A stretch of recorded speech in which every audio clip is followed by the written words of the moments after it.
Good morning, everyone. Welcome to today's hearing. Today we're going to hear further evidence from Mr. Lawrence, one of the Rydon witnesses. So could I ask you to bring Mr. Lawrence in, please? I've not got a transcript either.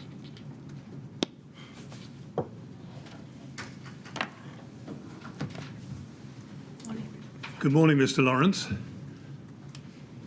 That's it. Sit down, make yourself comfortable. All right? Yeah, fine. You pour your water and then we'll get going.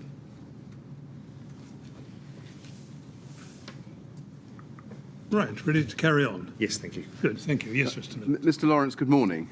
Good morning.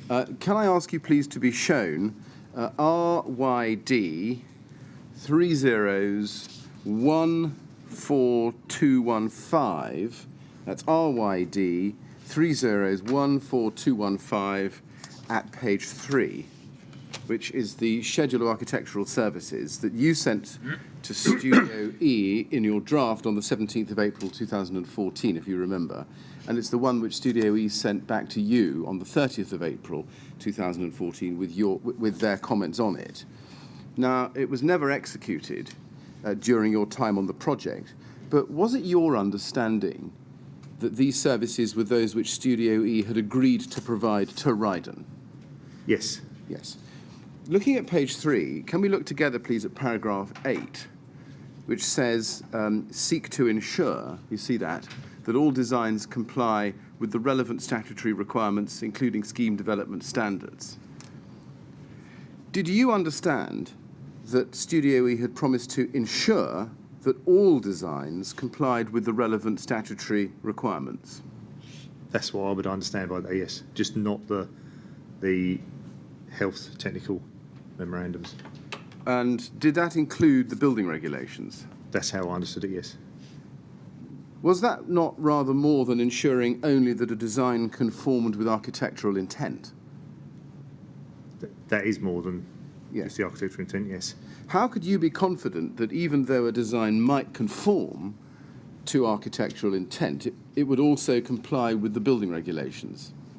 Because they would be talking to building control apart from using their own experience, but talking to building control to ensure that the designs complied.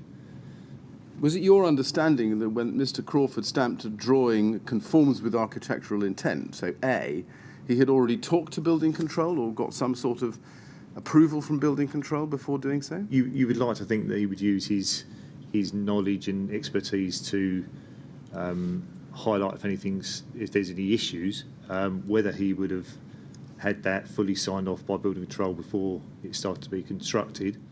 Timing may be different on that, admittedly. Right. But you would expect it to be signed off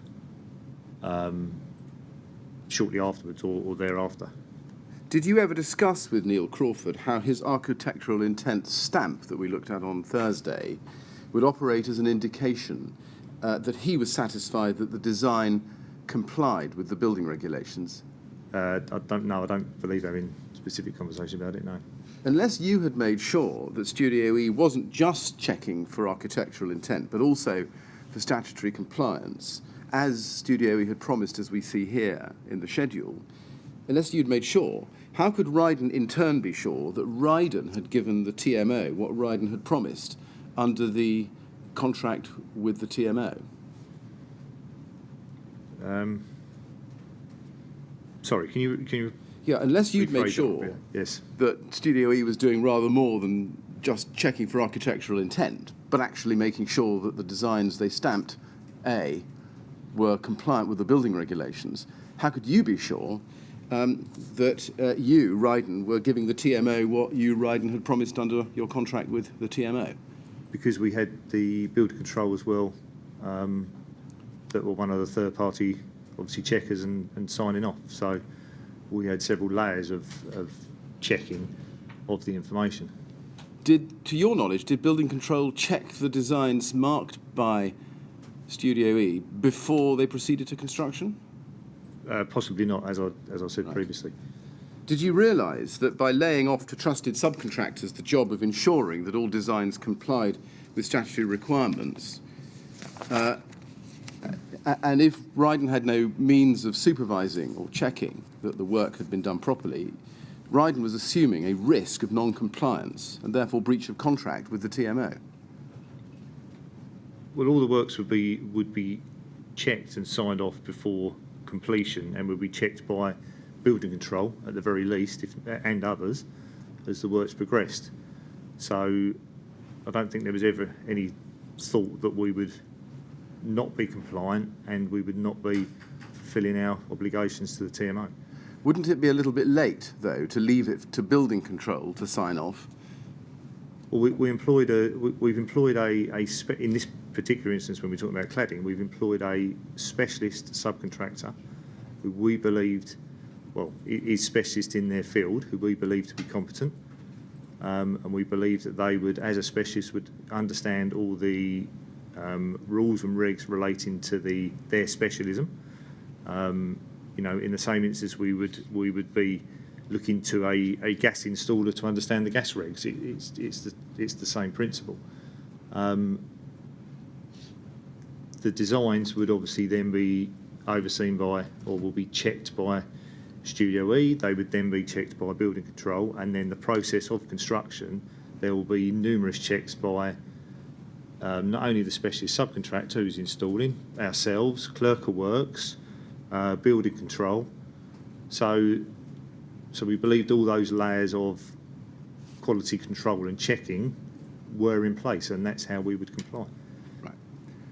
But just to finish this off and just to press you a little bit more, at the moment when a drawing which had come from Harley and been seen and stamped A by Studio E, then proceeded to construction, none of the checks you're referring to, building control, clerk of works, had been applied to that drawing.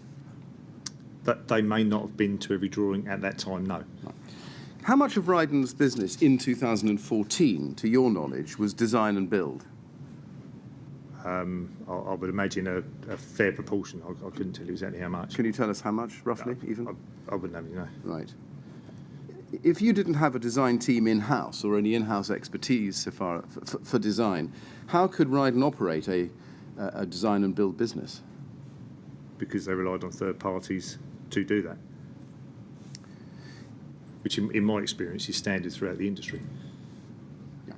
Now, can I then turn to a topic we were talking about on Thursday afternoon when we broke? Of course. And that's drawings, and I want to look with you at another example, perhaps a better example this time, Mr. Lawrence, of how a drawing would progress from one marked B by Mr. Crawford to one marked A. And we're going to look at drawing C1059332. Can I ask you please to be shown SEA 000132221?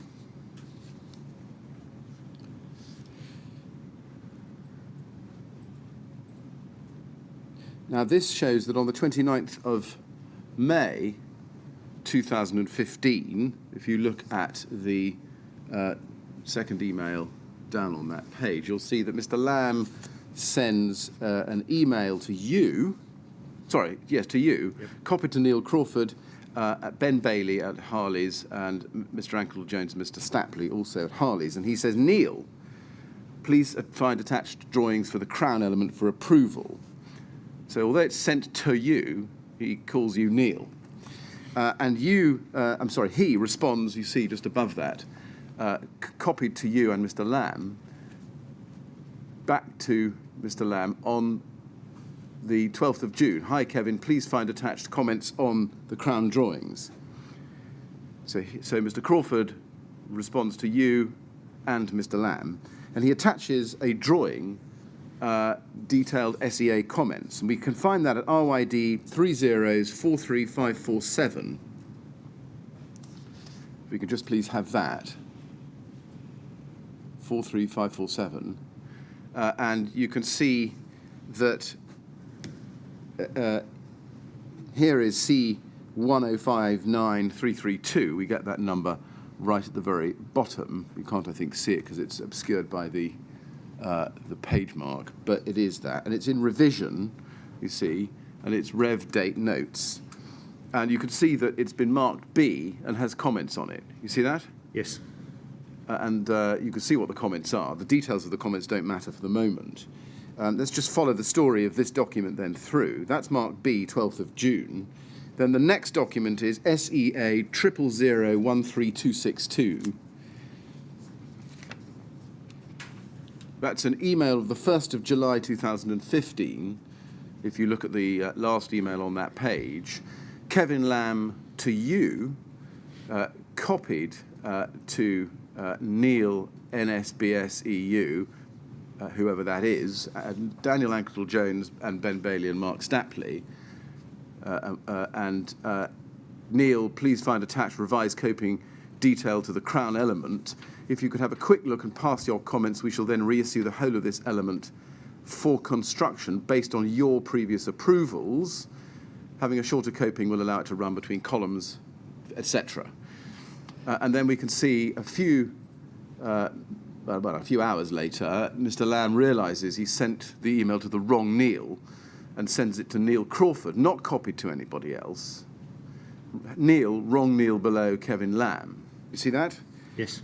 And he attaches, although you don't see it in his real email, if you like, to the right Neil, he attaches to the wrong Neil email a document which we can see from the response, because Neil Crawford then comes back on the 1st of July a little bit later. Hi, Kevin, please see attached. Regards, Neil. And that's the top of the page. And he attaches SEA 000-13263.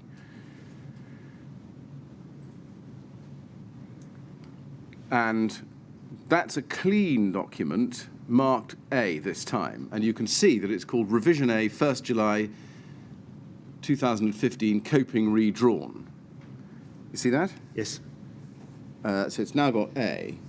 And then the story continues. Some time then goes by, and then we have an email from Mr. Lamb to Mr. Lawrence, copied to Mr. Crawford and others, which is HAR 404443.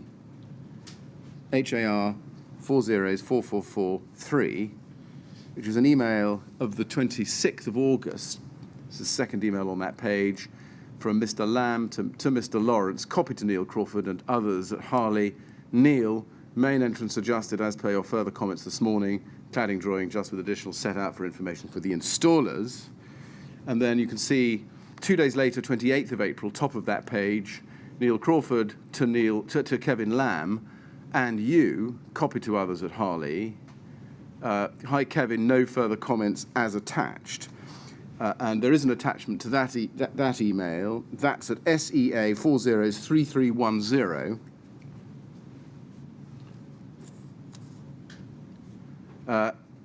which is again marked A. But there have been further revisions in the meantime, it seems, on the 25th and 26th of August, it looks like, 15. And if you go to page 3 of that,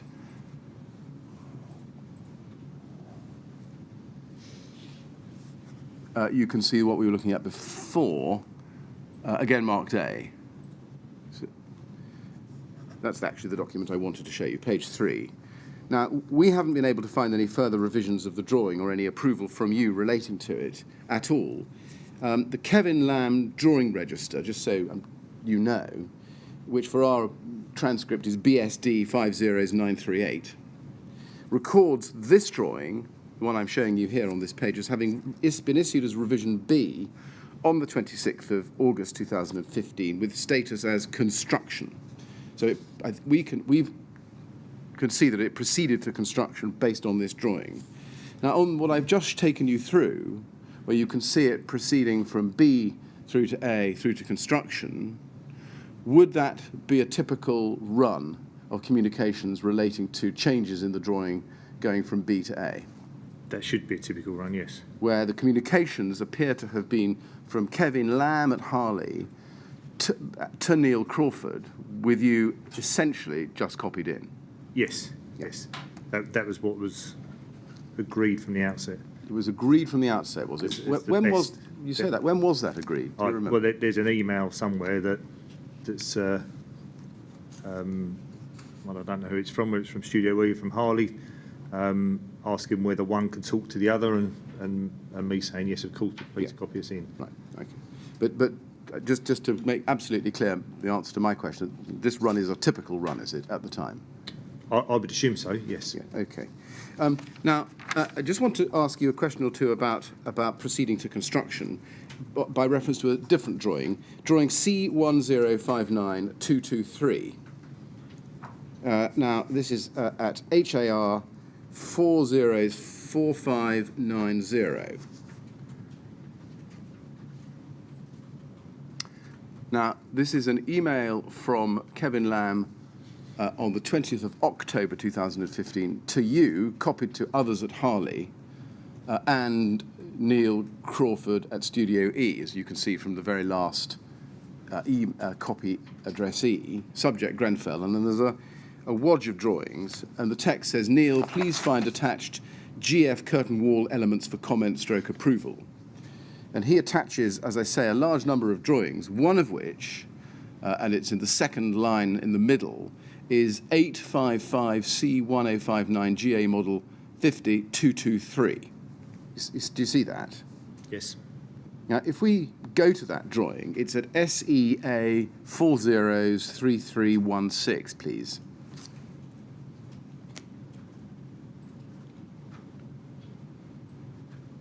And we can see from that drawing that it has no Studio E stamp on it yet, as one might expect, because it's being sent to Studio E, it appears, for the first time. But it is marked approved for construction. Do you know why it was marked approved for construction before Studio E had even commented on this drawing?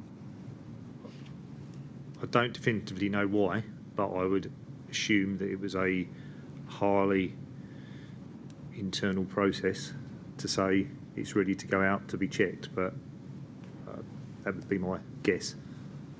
I see. Did you ever have any discussion with either Studio E or Harley about why they were marking drawings approved for construction before they'd even been seen by Studio E? No. Did you notice that it had been stamped approved for construction before even being examined by Studio E? I don't recall. Was this typical, do you think? Well, the drawings that I've seen, obviously end of last week and now, it does appear typical, yes, that's what they're doing. That's what Right. they're doing, yeah. Now, on the 22nd of October 2015, we see a reply from Mr. Crawford to Mr. Lamb and Mr. Lawrence, you yourselves copying Mr. Stapley and others at Harley, HAR 404669. So, as I say, this comes to you, Mr. Lawrence, as well.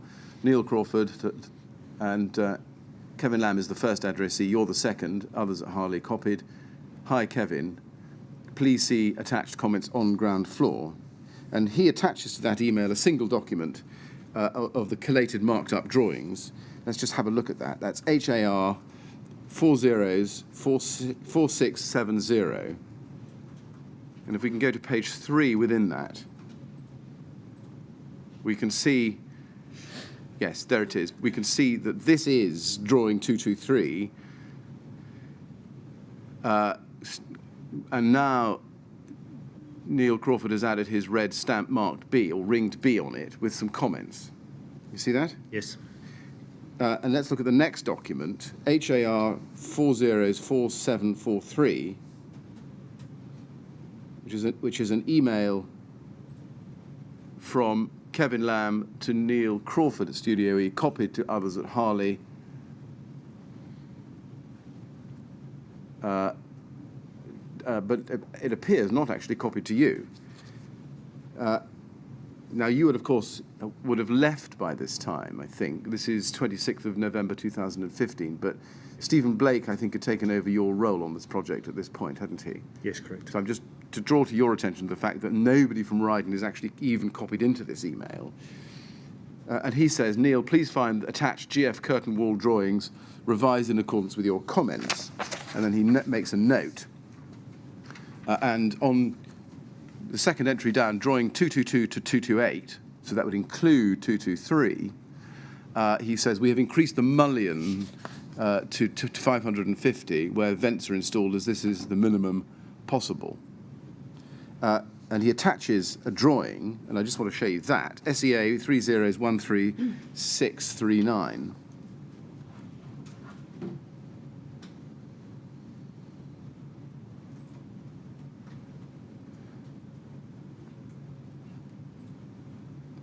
And that doesn't appear to have any mark on it at all, but is still approved for construction. And although it's seen by Neil Crawford, we don't see him applying a stamp. And I say that from the next document, HAR 401999.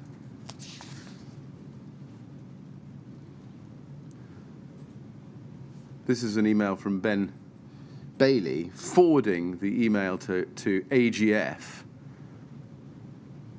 Can you just help us? Who are AGF? I've no idea. You don't know.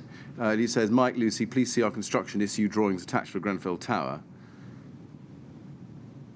And he makes some comments about particular drawings. Now, it looks as if, from what I'm showing you, that at that stage, when the construction drawings go out from Harley, there had been no confirmation either from Rydon or Studio E that they even conformed with architectural intent, let alone that they were compliant with the statutory requirements. Would that be typical?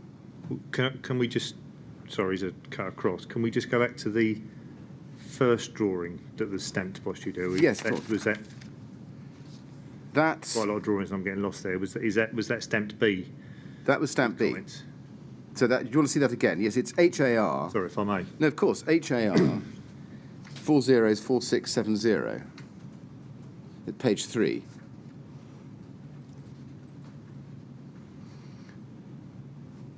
Yeah, so, sorry, this is probably for my own benefit. So Harleys have sent a drawing to Studio E. Studio E have marked it B. Yes. And made comments on that drawing. Yeah. So by marking it B, I would understand that providing the comments were incorporated, then it would be approved for construction. But it would be good practice, and it would be ideal that the drawing was revised, sent back to Studio E, and then they stamped it again. That would be, yes, that would be good practice. That would be good practice, but it wasn't done. By the fact it's been stamped B, it wouldn't preclude it from going into construction, providing it incorporated the comments that were made by Studio E. In general, Mr. Lawrence, was it your experience that sometimes Harley would simply proceed to make the changes indicated by stamp B, not send a document back for approval for marking A, but proceed direct to construction? I don't think that's unusual. I don't recall whether they particularly did or particularly didn't, but it wouldn't be. It's not unusual. That would be sort of general practice in the industry, and again, in my experience. Right. Okay. Not unusual in the industry. What about on this project? In your own experience of this project? Without looking at all the drawings, I can't say, but I would imagine that Harleys, in my experience, like to get things approved by as many people as possible before moving on. So which I think they've tried to do that by sending that back to Studio E. It's just Studio E haven't stamped it. That seems to me the only bit that's missing there. Well, there's another bit missing, which is that Rydon didn't see a stamp marked A at all, and don't appear to have seen the drawing until the very end. Right. So, can we take from this that even though Rydon were in the copyees on the communications between Harley and Studio E, there were occasions, and this is an example of occasions, when Studio E didn't even have the opportunity to apply stamp A before the drawing was sent for construction? It does appear that way from the image. Thank you. I'm going to turn to a slightly different topic, but within the same region, drawing control. Now, we don't need to bring up your statement, but at paragraph 45 of your statement, you've summarised Rydon's role as to manage and coordinate the work of third parties. This is paragraph 45. And you also say that it was to coordinate and manage the process of design. You recall that from your statement? Yes. What stage did you believe that the design had reached when Studio E began working directly for Rydon in 2014? I would have said that was stage E. Stage E. Okay. Would you normally expect there to be 1 to 5 construction drawings available to you at stage E?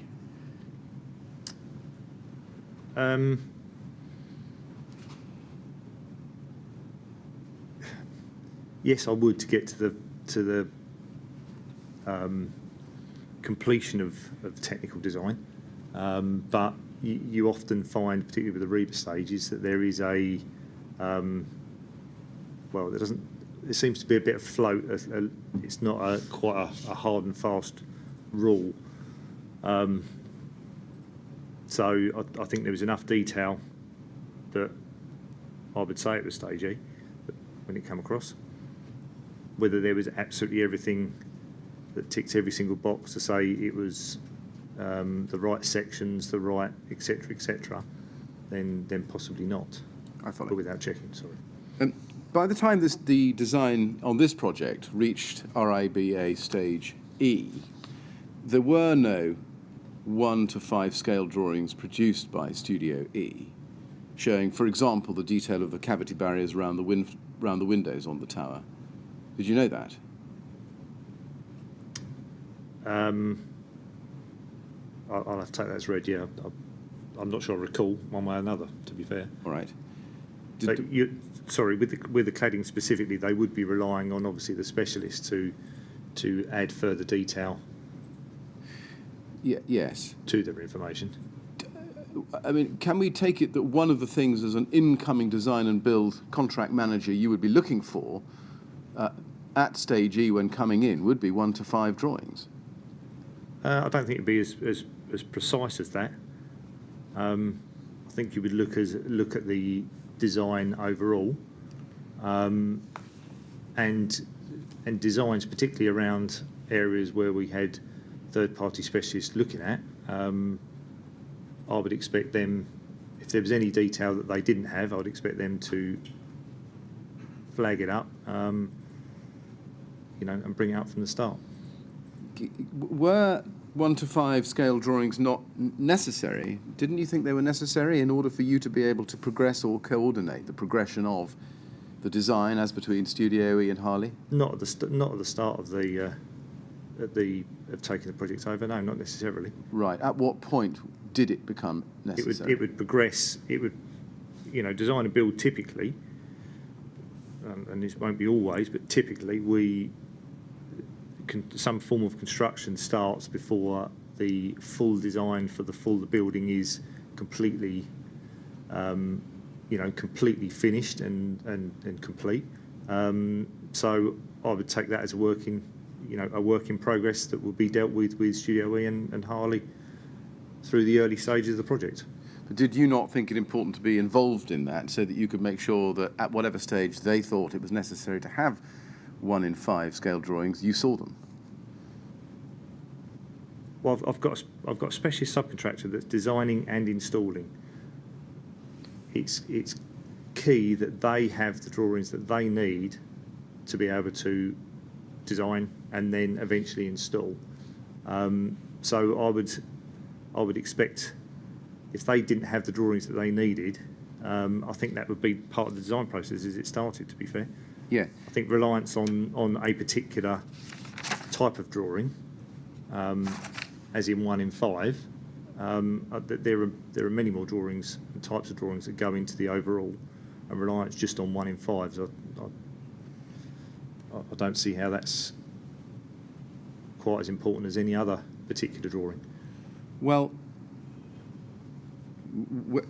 maybe it is, maybe it isn't, but let's just take it as an example then on that basis. But didn't you think that it was important, in order for Rydon to do its job of progressing or coordinating design, as you've said, that you should at least know that they had been produced at the relevant stage?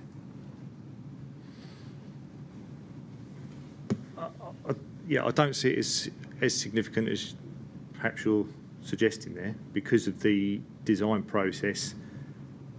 It would be very rare that we would pick up a tender and it would be fully 100% everything ticked off at a REBA stage. There would normally be a merge between possibly D and E, and it would be developed.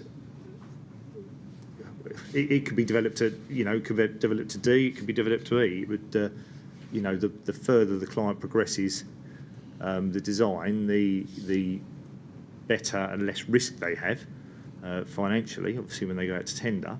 But we would often pick up, you may have 1 in 5 on every other part of the building, but maybe not 1 in 5 on the cladding, because they knew there was a specialist subcontractor coming in to complete that final part of the technical and fabrication design work. So what about 1 in 5 drawings for other parts of the building? For example, the podium. I think it would depend what it is, and I don't recall what drawing pack we had. So right. Well, let's have a look. Let's go to RYD 50435, please.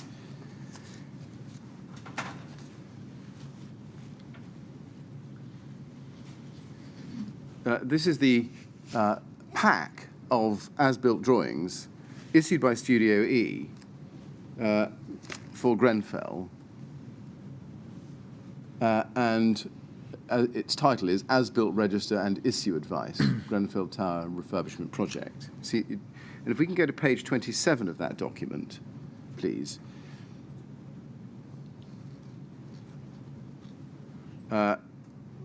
We can see, if we can blow up the bottom left,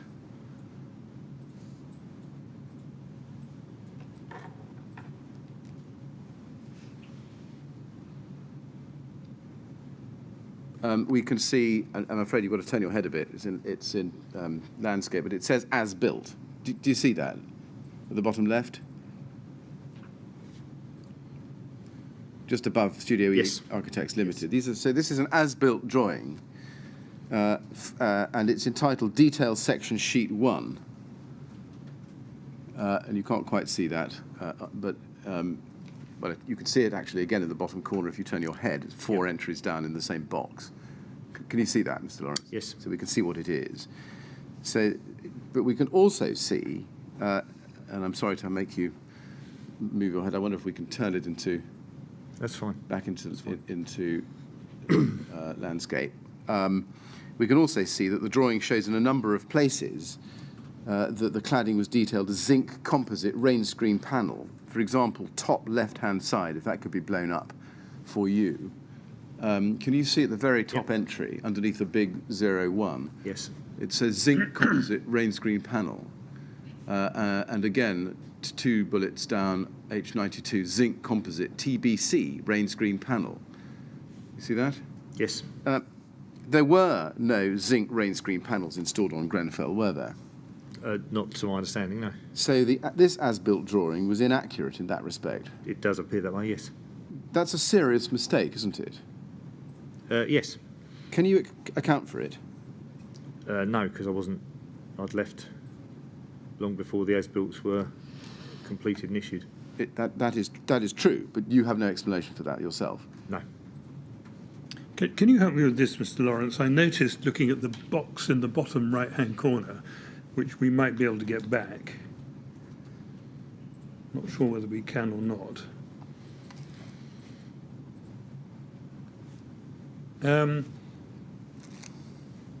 The drawing bears the date 26th of September 2013. What had been built by then? Nothing. I would suggest that Studio E have taken an original tender drawing and have just put it in the pack of as-builts without checking it and or updating it. Right. I think that's probably the simple answer to it. It was Right. Okay, thank you. Thank you.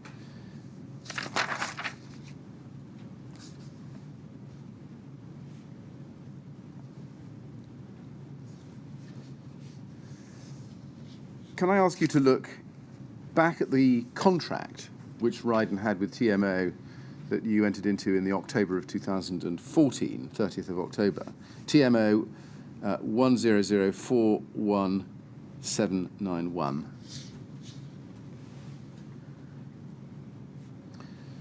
And go to page 48 in that.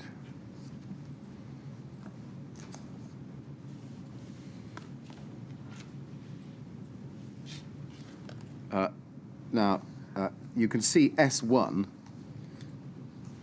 I should just make it clear to you, these are additions that were agreed to specifically as part of Schedule 1, the Contractor's Design Submission Procedure. And if we look at S1 together, Mr. Lawrence, it says the contractor shall submit to the employer all the drawings, details, documents or information which are reasonably necessary to explain and or amplify the employer's requirements or the contractor's proposals, or that are required by the employer's requirements, or to enable the contractor to execute and complete the works, or to comply with any instruction issued by the employer in accordance with the following requirements. And there are a number of requirements set out. You see that? In the light of that obligation, can you explain how you, during your period as contracts manager, could be satisfied that Rydon was meeting its contractual obligations like this if Rydon had no proper system in place to ensure that it was being given that information by its subcontractors?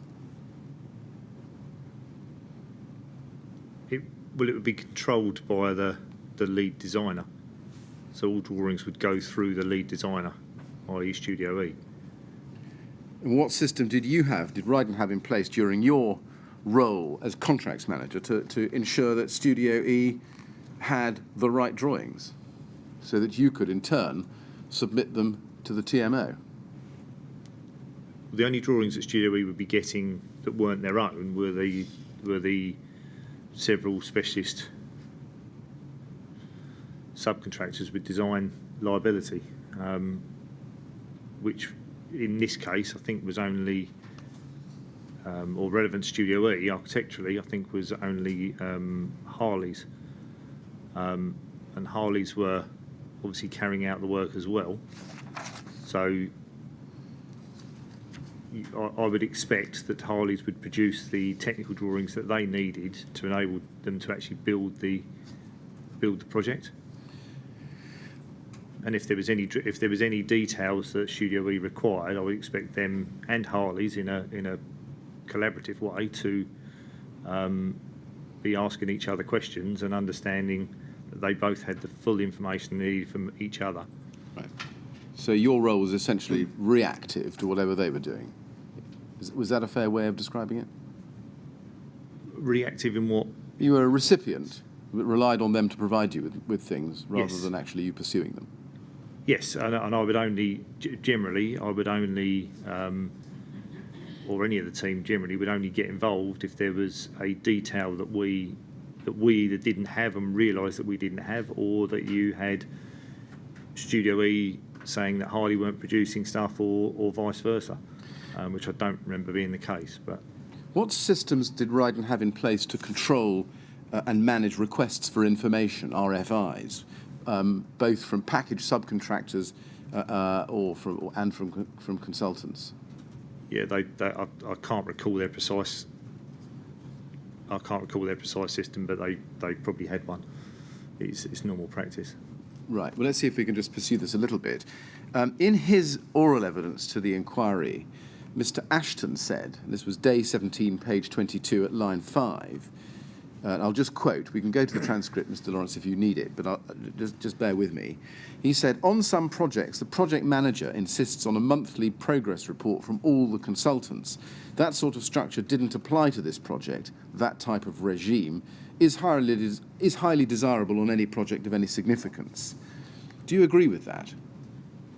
I definitely think it could be beneficial. Yes, I definitely think it could be beneficial. Did you or anybody else at Rydon ever insist, to your knowledge, on a reporting structure like that for this project? From Harley's or from Studio E? From either particularly.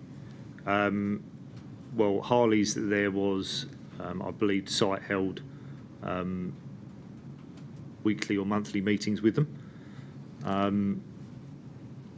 With Studio E, we had design coordination meetings, but we didn't insist on a written report from them monthly, 2 weekly or whatever.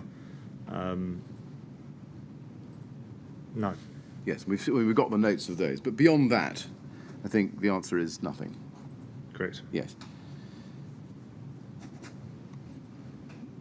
Can I ask you to look at ART 402495? I want to ask you some questions about a tracker, the tracker. And this document is a set of minutes of the pre-start meeting on the 30th of June 2014. And we looked at this, I think, on Thursday, Mr. Lawrence. Can I take you to page 3, please? Item 3.6. And at item 3.6, you can see that it says SL to produce a planning tracker. And SL is you. Yes. Yes. Did you produce a planning tracker? I didn't produce a planning tracker, but IBI, Taylor, the planning consultants, produced a tracker I see. that was used. What form did that take? I think it was an Excel. I think it was an Excel document, and it would highlight all the planning applications, non-material amendments, etc., and any conditions for discharge. Did you have access to it? Yes, Did you use the access to it? I believe so. Yes, Did you use that access regularly? I would have thought so. Yes, Did you use that access consistently? I would assume so. I don't recall. Okay. Yeah. Let's look at ART 402997. This is an email of the 3rd of November 2014 from Simon O'Connor to Nick Valente, forwarding him an email from Peter Blythe of Artelia to Claire Williams and Mr. O'Connor and others, copied to you. You see that? Yes. In the email that Mr. O'Connor is sending Mr. Valente at Artelia, he is sending him something called Appendix 6 Planning Tracker. Do you see that? Yes. Thank you.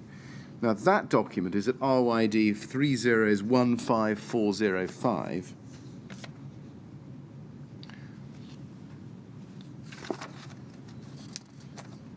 Are you familiar with that document? It's not terribly clear, and I wonder if it could just be blown up a little bit. The details of it I don't think matter very much, but is this the document that was used? Is this the planning tracker you were referring to? From what I can see from the screen, I would say yes, it is. I'm sorry, it's not the best, but No. On what you can see of it in terms of its layout and the shape of it. It appears to be. I Yes, see. it does Thank you. appear to be. How was that maintained? Who was responsible for keeping it up to date? Well, the planning consultant would keep it up to date with comments from, well, either from progress that they knew about, so anything relating to planning went via them, and if there was anything that we needed to supply or Studio E or etc. for any discharge or any planned applications, then we would add comments to that as well. I see. I now want to ask you about an RFI tracker. Can I ask you to look at SEA 3011472? This is a minute of design team meeting number 1, 13th of August 2014. You see that? And you're present there, as well as Mr. O'Connor and Mr. Soanes and Mr. Crawford from Studio E and other people, including Harley. And you can see, if you go to page 2, please, item 3.20. And it says, review RFI tracker, none at present. And if you go to page 4, at item 4.20, it says, review RFI tracker. Can you see that? Yes. Is it fair to say that, in fact, no RFI tracker was ever set up? There was an RFI tracker that JS Wright had, and there was an RFI Yeah, maybe there wasn't I don't recall, maybe there wasn't an overall spreadsheet like the planning tracker. But there was a process, but whether there was an overall tracker, I don't recall. Do you know why that was? No, I don't know why that was. Can I ask you to look at another document on the subject of project change tracker, ART 408861. This is an email from you to Philip Booth of Artelia on the 24th of October 2014, copy to Nick Valente, subject change tracker. Do you see that? Yes. Morning, Philip. Following Wednesday's client design meeting, I've put together a spreadsheet tracker for project changes as attached. Before I send it out formally, I wanted to run it past yourselves to make sure it works for you also. Basically, Rydon don't have a specific document to record change because it is normally done via email records, RFIs, drawings, etc. In my experience, some of the standard construction processes don't always work as well in refurb as they do in a new build environment because of the way and timings that clients have to make decisions, often reactively. That's the background to that. Is it fair to say that what you've said there means that Rydon didn't actively collate and record project changes at all because its approach was to rely on whatever contemporaneous documents happened to be produced by others? No, I don't know. I don't recall what system what process or what system they had, but we would. I'm sure there would be a system. What was it? No, I can't recall. I mean, right. Is it not just as important in a refurb as in a new build to be able to record clearly for the design and builder changes in the project? Yes. In one place, so that anybody working on the project can know where to go and can look at it to see what they are?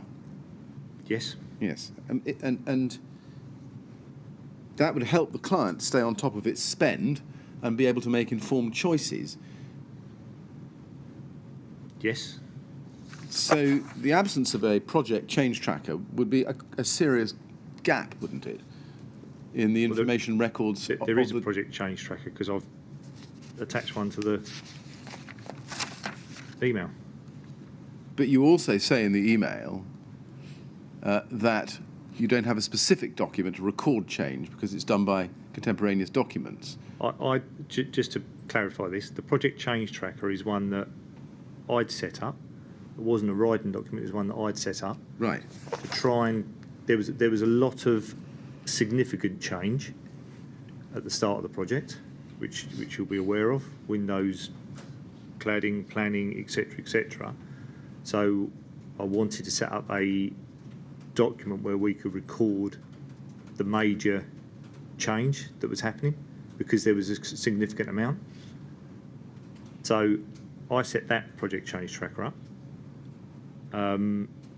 Rydon's process and systems, I don't recall their precise process and systems now. It's been too long that I haven't worked from Rydon, so I couldn't tell you exactly what systems they have and what systems they haven't. I see. But I would expect them to have a system for recording change, but whether there was a specific document like that, presumably not, because I made one up.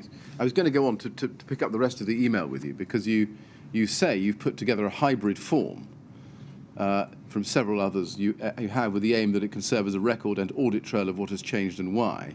It is only an overview sheet to use in conjunction with emails, RFIs, etc. It will also highlight any financial or program change so the client doesn't get any surprises. If as a team we feel it will work, then I'll add it to our monthly report. So that's how you left it with Mr. Booth. And what I want to do, given the background of that and given the importance that you've accepted attaches to it, just follow the story through a little bit. SEA, please, SEA 3012137.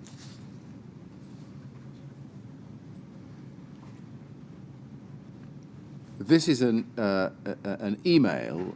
If we can go to page 4, first of all, it's an email chain in November 2014, and at page 4 we have an email from Claire Williams to you, Mr. Lawrence, on the 7th of November 2014, copied to Artelia and to Max Fordham. Did you see that? Yes. And at the very bottom of the email, she says, I'm mindful that there is no process in place for noting when client decisions on proposals are required by, and that there may be an impact of not making a decision in a timely way. I'm asking that Rydon and Artelia work together to get this in place, as well as the change tracker, which is not yet published, so that any risk is quantified. Just pausing there, is it fair to say that at this point the TMO, Claire Williams, wasn't happy with Rydon's control of design change information?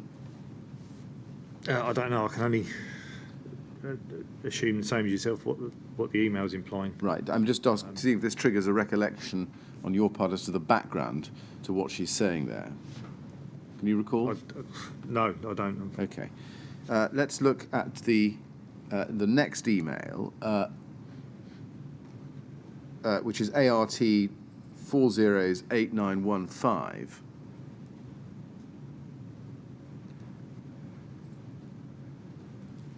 This is an email to you from Mr. Booth on the 11th of December 2014. And he says, I'm concerned, Simon, he says, I'm concerned that I have not yet seen the tracker distributed following the design meeting held on the 22nd of October. I commented on the Friday the 24th of October and thought it would be a good document and process to adopt. On the tracker, there were some short timescales for decisions put upon KCTMO to meet the design development programme, and also a record of areas of design alteration to be carried out by your design team.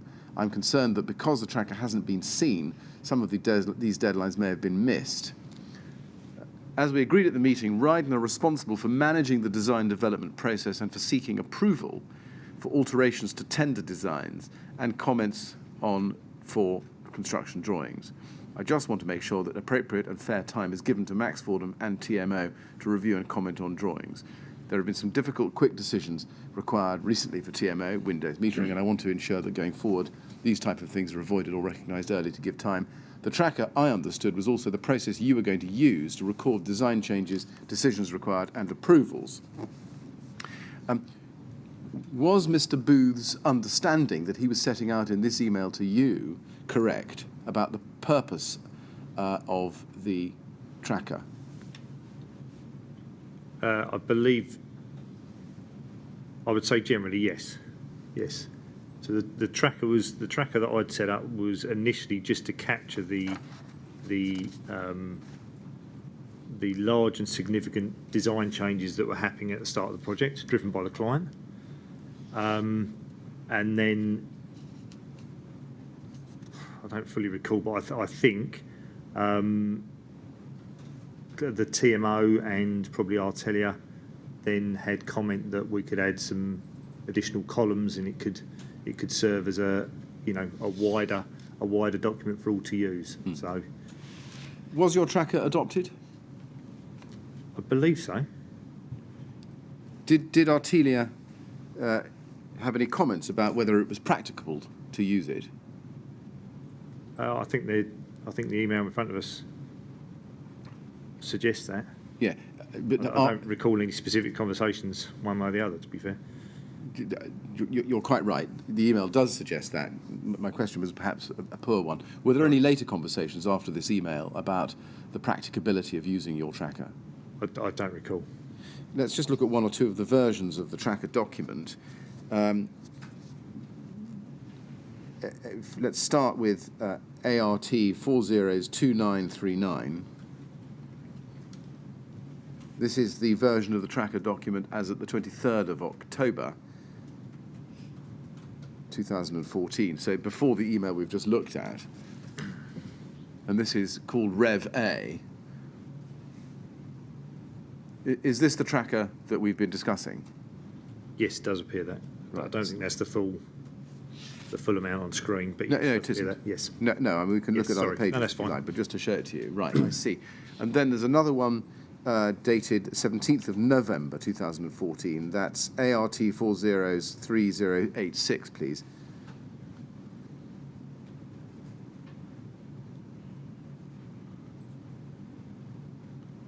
So we've seen one for October, this one for November, also called Rev A. Yeah. And you can see on this one, while we're on it, it says cladding spec, second item down, altered to ACM rain screen cladding from zinc. So you'd made that project change in there. Was it? That was capturing the VE list before we actually set out. So Yes. that's Did you make that? Did you put that entry into that yes, yeah, I believe so. yourself? Yes, I see. Who else had access to this document? I believe it would have been kept on our what we would call our common drive, so our project system. And we can look at other versions of it. How often was it updated? I would expect, as and when there was a change or any decisions, any time it needed to be, I would suggest. But What procedures did you have in place to ensure that this document was updated consistently and continuously through the project? well, it would be reviewed at I would suspect it would generally form part of our monthly report to the client and be discussed there.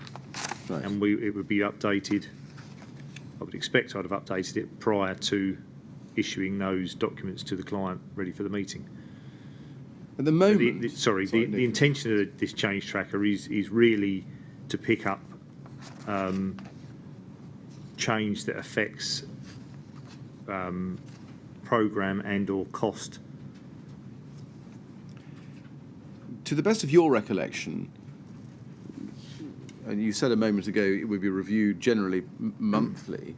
To the best of your recollection, during your time on the project until October 2015, was this document reviewed monthly and updated, or were there gaps? Without knowing the information, there could be gaps, but I would like to think I've updated it monthly. Right. At the moment, we haven't been able to find any tracker versions beyond April 2015. Would that surprise you, or would you expect there to be such documents? I think it would depend if there was any further change and what change that was. Right. Can I ask you to look at RYD 3022907? This is an email of the 5th of November 2014 from you to Neil Crawford, copied to Simon O'Connor and Bruce Soanes. And he says, "Hi Neil, after my meeting with Claire this afternoon, I'm keen to issue as many construction drawings for approval to her, even if most of them are straight from the tender. She's still making a big issue that she hasn't got all of the up-to-date drawings issued during the tender stage. I've been trying to politely suggest that the issue lies with her rather than with us, but it seems to be falling on deaf ears. I've also put together a change tracker document, which I plan to issue tomorrow, which will hopefully capture the changes and effect of the changes she's requesting, so it's clear for everyone what is being asked." Just help me with the dating. This is November 2014. One of the versions we looked at a few minutes ago was dated October 2014. So am I right in thinking that when you say I've put together a change tracker, it was actually something that you'd done prior to this discussion with Miss Williams? Yes, I believe so. I see.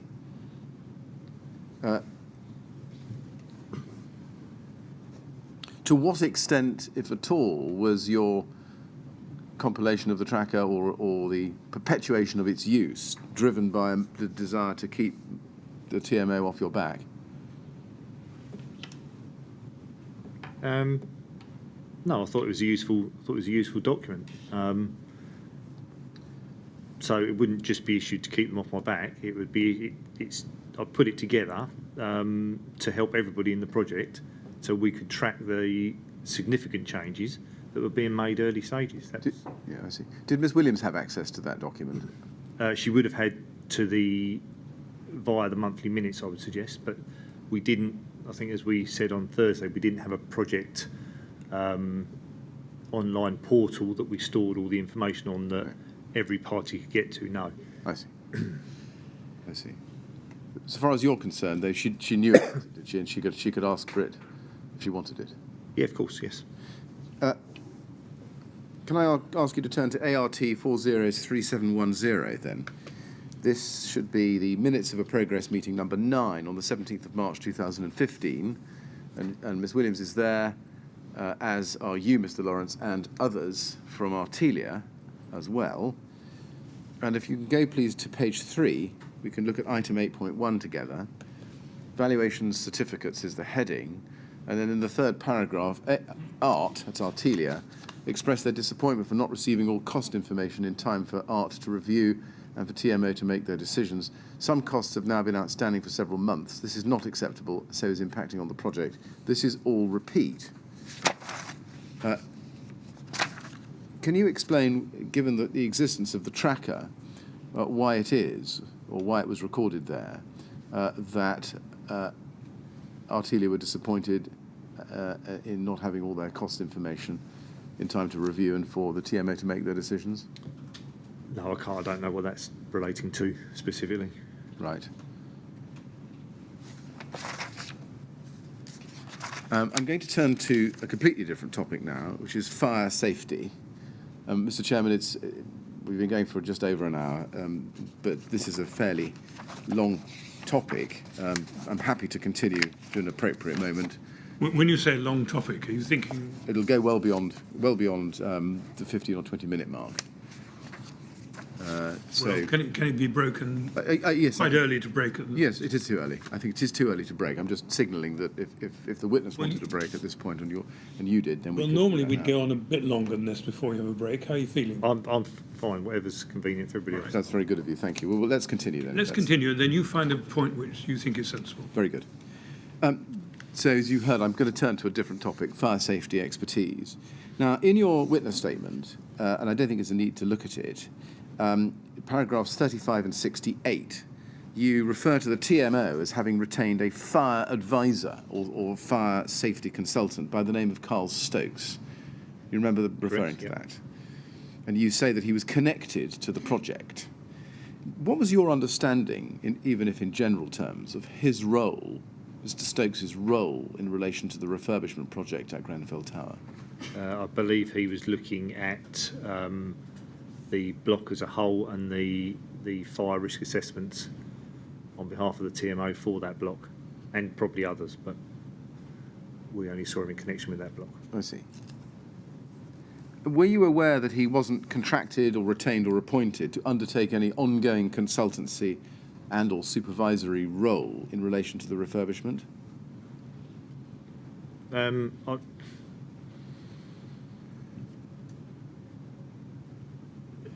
I didn't expect him to be the fire consultant for the project, no.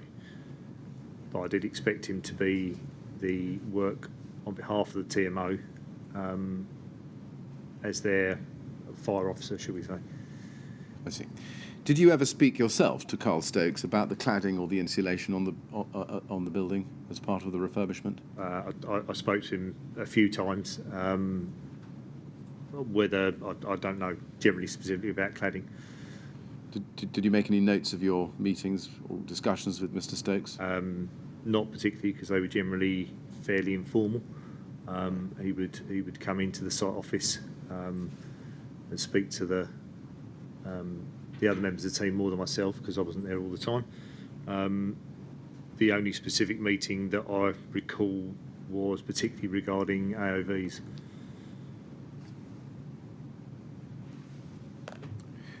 Did you and Rydon ever seek advice from or rely on Mr. Stokes to provide fire safety advice in respect of the design or construction of the rain screen cladding facade? No. Now, I think it's right, but correct me if I'm wrong, that Rydon itself didn't have any in-house fire safety expertise. Correct. And it's also right that Rydon never instructed fire safety consultants or specialist fire safety experts for the refurbishment project. No, in my experience, they didn't. No. In your experience, they didn't. Sorry. But specifically. Sorry, on the project. for the specific project, no, they didn't. No. Was it your view at the time that Rydon were relying on Exova to identify any relevant non-compliances with employers' requirements or the building regulations? No, we were relying on our specialists. We were relying on Harley, we were relying on Studio E, we were relying on building control. I see. So, from that, can we take it that Rydon never did rely on any work or advice done or given by Exova? Well, Exova were, as we know, were part of an email trail, and they were actually contacted via Studio E. So it formed part of the email trail, but I'm not sure. Right. Sorry, go on. Yes. So Exova were never integrated into the design and build team. I think No, that's what correct. you're saying. And why is that? It wasn't, in my experience with Rydon, it wasn't, we hadn't employed, I hadn't seen employed a specialist fire consultant on any previous projects. I see. And that includes, does it, the previous high-rise overcladdings that Rydon had done? Correct. For example, Chalkerts Correct. and Ferrier Point? Yes. Yes. Can I just ask you some questions about the appointment of Exova? In his oral evidence to the inquiry, Mr. Cogel of Studio E told us, and for our own purposes, it's day 6, page 29, line 20, to line 1 at page 30. He said, when you're, well, I'll give you the full quote, and if you need to see the transcript, we can look at it together. But he said, when it comes to the fire regulations, which have, as you can see from this document, become increasingly voluminous and actually at times difficult to interpret, it's critical to get involved with building control as early as possible, and these are the words I want to focus on, when you're dealing with any project which has any order of complexity, then a fire consultant is essential to guide you through. That was Mr. Coghel's evidence of his experience. Do you agree with Mr. Cogel that a fire consultant is essential to guide you through projects which have any order of complexity? In hindsight, definitely. At the time? At the time, I'd never experienced Rydon using a fire consultant, so It would follow, I think, from that you never explored how much it would have cost to engage a fire safety engineer as part of your design and build team. I believe we talked about a fire consultant during the tender period, and that was actually focused on the lower 4 floors. The cladding or the overcladding element was something that we'd had experience with for the previous, 6 years, with what we believe to be a competent specialist subcontractor. So as far as risk goes, that was we were comfortable with that. What the nuances of this particular contract, the lower 4 floors and the escape routes was of a greater concern to us. Did your budget that formed your tender price include anything for a fire safety engineer? It may have done, yes. Right. Did you ever have any discussions with the TMO about whether the budget could accommodate a fire consultant as part of the D&B team? I don't believe so relating to budget, no. Don't. Can I ask you then to go, please, to ART 402255, which is a set of the minutes of the contractor induction meeting of the 1st of April 2014. ART 402255. Now, this is a document we're going to come back to, I think, a number of times. It was held at the Network Hub KCTMO's offices on the 1st of April of 2014 between 12 and 2:15 that day. And you're present there, as you can see, and Mr. Blake is given these minutes for information purposes. And we can also see Mr. Madison, Mr. Gibson, and Ms. Williams from the TMO, and Artelia there as well. Can I ask you to look at page 4, please? And look at paragraph 5.3. This is under the heading Novation of Designers. And under 5.3, the notes record, Exova completed the fire strategy at the tender stage. They have not been novated, but SL will contact them with the view of using them going forward. Do you recall making that statement at that meeting? Not necessarily the specific statement, but I do recall that we were considering use of Exover or another fire consultant in relation to the lower 4 floors. When you say we, who do you mean by that? I mean Rydon as the team. I see. If it wasn't you who said that, can you help us with who did say that at that meeting? SL will contact. It probably was me. The meeting states that, so Yeah, I suggest okay. it was me. Now, you can see that the first sentence says, Exover completed the fire strategy at tender stage. Do you know, can you help us, who used the word completed? I can't. Who said Exover completed the fire strategy at tender stage? Do you remember? I can't recall, no. At this stage, had you seen issue 3 of Exover's outline fire safety strategy dated the 7th of November 2013? I would assume so, because I would assume that was all part of the tender pack that come across to us in December, January time, or November time. So when the person said Exover completed the fire strategy at tender stage, what document did you understand that to be referring to? At the time I can't recall, but having seen information since, I would suggest it was the Exover issue 3 of their fire strategy document, which I believe we received as part of the tender pack. Yes, I see. Now, it records that they have not been novated. So, in your mind at the time, who were Exover in contract with? I'm not sure I knew whether it was Studio E or TMO. Did you not ask? No, and in theory it wasn't really relevant at that stage. Right.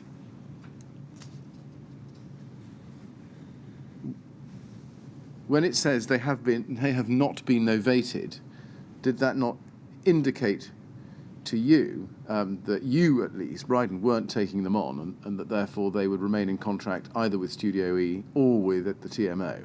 It could mean that they've just finished their section of work. They've completed their contract today, next week. Right. When it says SL will contact them with a view of using them going forward, who would be using, quotes unquote, Exover? Would it be Rydon? It would be Rydon. I see. Was there any discussion, either at this meeting or at around that time, with the TMO or Studio E or Artelia, as to how the TMO might use Exover going forward? I don't recall any, no. Was there any discussion at this meeting or around this time as to how Studio E might use Exover going forward? Again, I don't recall any discussion. Or how you, Rydon, would use Exover going forward? I don't believe so. I can't remember. I don't remember I remember the meeting in general, but what was exactly spoken about in that meeting, I can only rely on the minutes. Right. I'm just trying to get to the bottom of your understanding, Mr. Lawrence, and obviously if you can't remember and can't help us, then so be it. Was it your understanding that in contacting them with a view to using them going forward, was that with a view to you subcontracting them in, or simply using them, picking their brains, as it were, as somebody else's subcontractor? I would assume, and I have to assume because I don't remember specifically, but I would assume that would be us subcontracting them. I see. Did you ask the TMO about, or Studio E for that matter, about whether Exover expected to be kept up to date with the project? No, I didn't ask. Did you wonder? Not particularly. I don't recall there being any issue around that, no.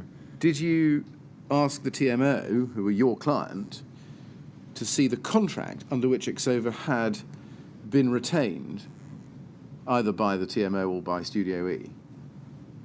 No. Did you ask Studio E that question? No, I don't believe so. No. Were you not interested to know on what contractual basis Exover had completed the fire strategy at tender stage, as this minute records? I don't remember it flagging any concern and need to see the contract that they'd previously been with. No. Right. Was there a discussion at this meeting about the need for a fire safety consultant in relation to the lower 4 floors at this meeting? I don't recall. The lower 4 floors is what I recall from our, as in Rydon's concern about the fire structure and lower 4 floors. Mr. Chairman, that's probably as convenient a moment as any to break. Good point. All right. Well, in that case, we will have a break now, Mr. Lawrence. We'll come back at 11:30. If that's going to be long enough. Is that going to be long enough, Mr. Millett? Yes, Mr. Chairman, that's perfectly fine. Thank you. 11:30 then, please. No talking to anyone about your evidence while you're out of the room, please. And off you go with the usher. Thank you.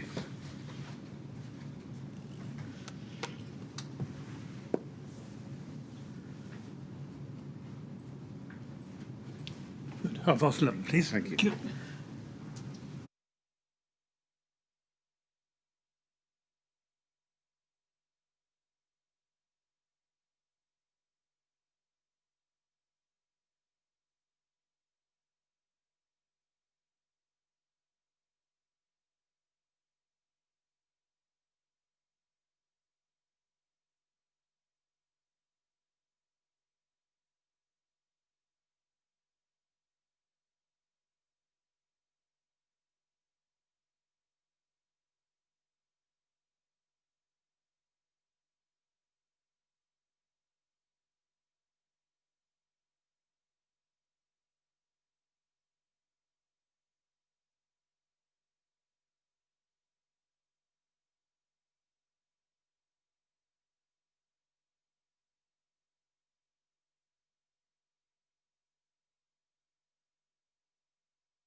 Yeah.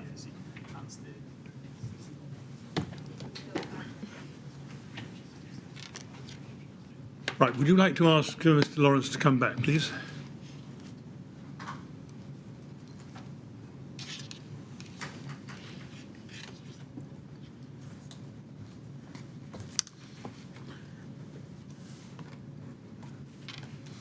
Right, ready to carry on, Mr. Yes. Lawrence?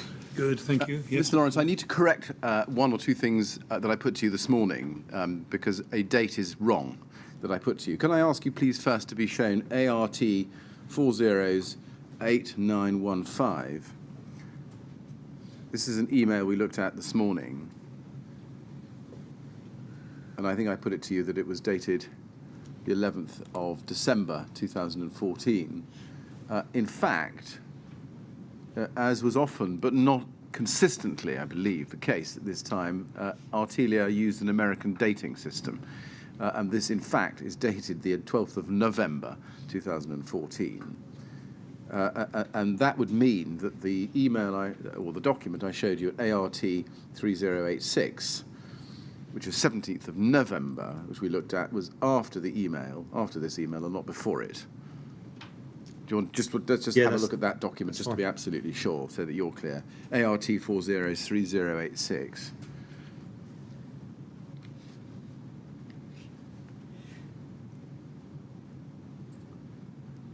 It's still Rev A, but it's after the email we looked at, not before it. Just so you're clear. Thank you very much. Now, coming back to where we were, we've just been looking at the contractors' induction meeting of the 1st of April 2014 together, where you said that you would look at using Exova going forward. You confirmed that intention to contact a fire consultant on, we've counted at least 3 later occasions, and I just want to go through those with you, please. First, ART 402495.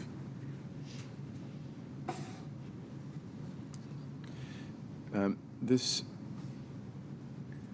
is the note of a pre-start meeting of the 13th of June 2014, and we can see that Claire Williams is there present, 3 people from Artelia, and you're there as well. And if we can go please to page 3, paragraph 3.5. It says, SL to appoint other consultants to include fire. You see that in brackets, after the main subcontractors are on board. You see that? Yes. At this stage, this is now June, so we've moved from April to June 2014. What steps had you taken to appoint fire consultants? We hadn't. I think we're clarifying there that we would do that after the main subcontractors were on board. And I'm not sure if they were at that stage or not. I follow. Let's look at the next meeting, which is ART 402614. This is progress meeting number 1, held on the 15th of July 2014. So we're about a month on from the last one. Can I ask you please to look at that item 1.8 on page 2?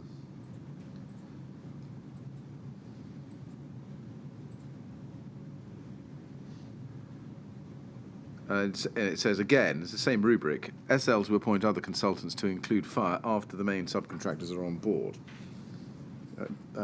So we're now a month on. What steps had you taken? I'm not sure we'd taken any within that month. Right. Let's go to another one then. RYD 30188299.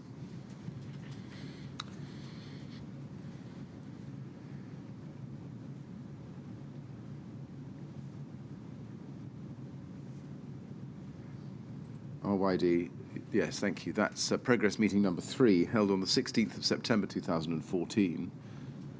And you can see you're present again. And if we go to page 2, under item 1.4, we see the same language again. SL to appoint other subcontractors to include fire after the main subcontractors are on board. And by this stage, the main subcontractors were on board, weren't they? Harley was on board. I would imagine so. Yes. What steps had you taken by this stage to appoint a fire consultant or investigate doing so? We hadn't at that stage. Right. Did you ever? So the initial intention regarding fire consultants was for the lower 4 floors. As I've said previously, the cladding, in our view at the time, was less of a risk than the lower floors because of the means of escape. So we thought that it might be a good idea to have a fire consultant for those lower 4 floors. But as the design progressed and the input from building control, particularly Paul Hanson, we ultimately come to the conclusion that we didn't need that fire consultant for the lower 4 floors. Do you remember when that decision was taken? No, not without going through the records. No, I couldn't. You say we. Who was the we? Well, it would be a team, a Rydon team decision. I couldn't specifically say who was in the room and who wasn't in the room, or exactly even when it was, to be fair. No, that's very fair. But it's a Rydon team decision, so nobody from outside Rydon, such as Studio E or Harley? No. I see. Now, Mr. Ashton of Exover tells us that nobody ever contacted him from Rydon. We don't need to go to the transcript, but it's his statement, in fact, and also day 17 at page 19191 to 3. Is he right about that? Yeah, I don't recall contacting him regarding fees. Did you ever have any contact at all with Mr. Ashton? Directly, no, I don't believe so. Well, there are some emails we can look at later on, which are in relation to specific topics, but you had no contact with him. No, I don't believe so.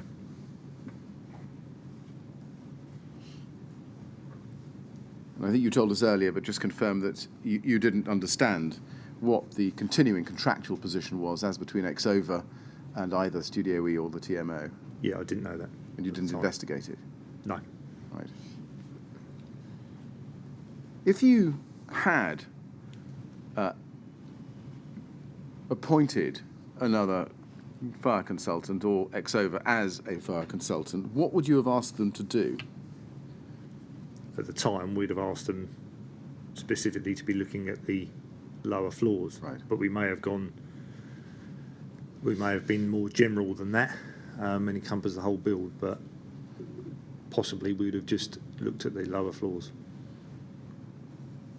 Did you have any discussions in 2014? We've seen the minute of the 1st of April, and we've seen the minutes of June, July, and September on this topic. But did you have any discussions with Studio E about what you would need from a specialist fire consultant, even in relation only to the lower 4 floors? I don't recall any specific discussions, no. Right. Do you know why at each meeting the same wording keeps coming into the minutes, that SL would appoint other consultants to include fire, but nothing was done? I would suggest at that stage we didn't know if we were going to appoint somebody or not, and I would suggest we weren't clear with the client that we were either going to do so or we weren't going to do so. We were unsure at that stage. I see. So would it be fair, and I don't want to make you say something that isn't correct, but would it be fair to say that when we look at these minutes and see these words there about SL appointing other consultants to include fire, at this stage at least, it's just a placeholder, essentially? Partly. I mean, we intended to look into it, definitely. So it wasn't just an off-the-cuff comment. But at the stage of the project in September, and I'd have to look at the records to be absolutely sure, I think we were only at very, very early stages. I doubt at that stage we were even constructing anything in the lower 4 floors. I would imagine we were clearing the site and doing enabling work. So So it'd be fairly early on for us to decide whether we actually needed that input or we didn't need that input. I see. Does it follow from that that there was no specific discussion at any of these meetings, these 4 meetings, about specifically what you would ask a fire consultant to do? Correct. I see. Can I ask you to look at Mr. Soames' witness statement? This is SEA 14273, please, at page 152.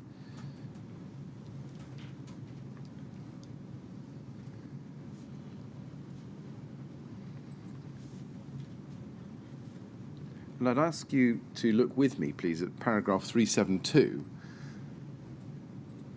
And this is, although I can't see it from the previous page, this is around about April time, March, April.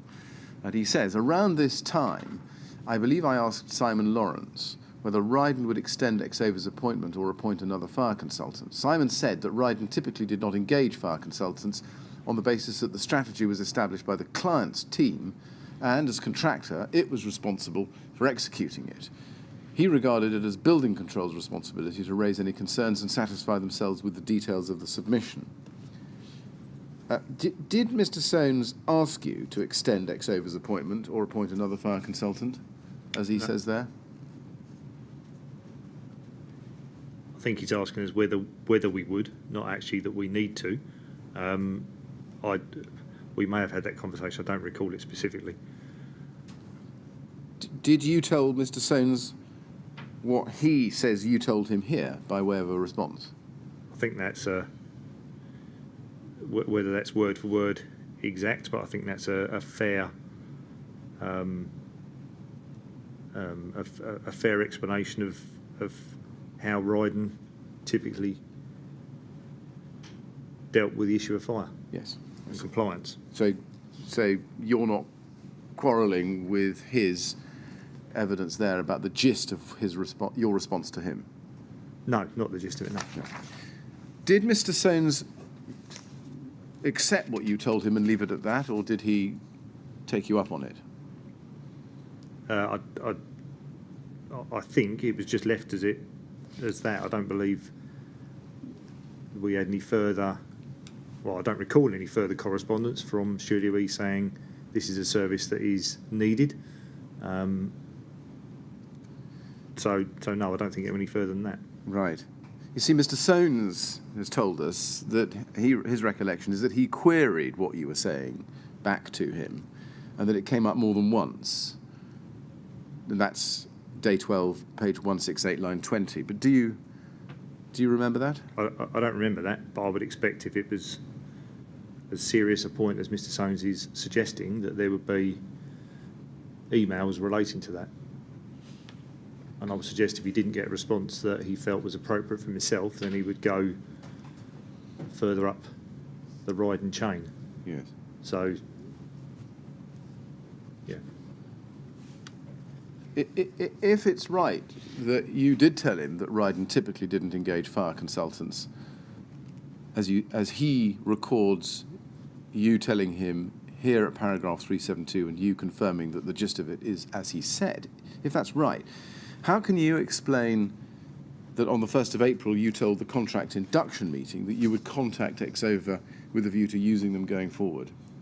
Because Grenfell was the thing that stood out for us at Grenfell wasn't the overcladding, because we'd had experience of that previously.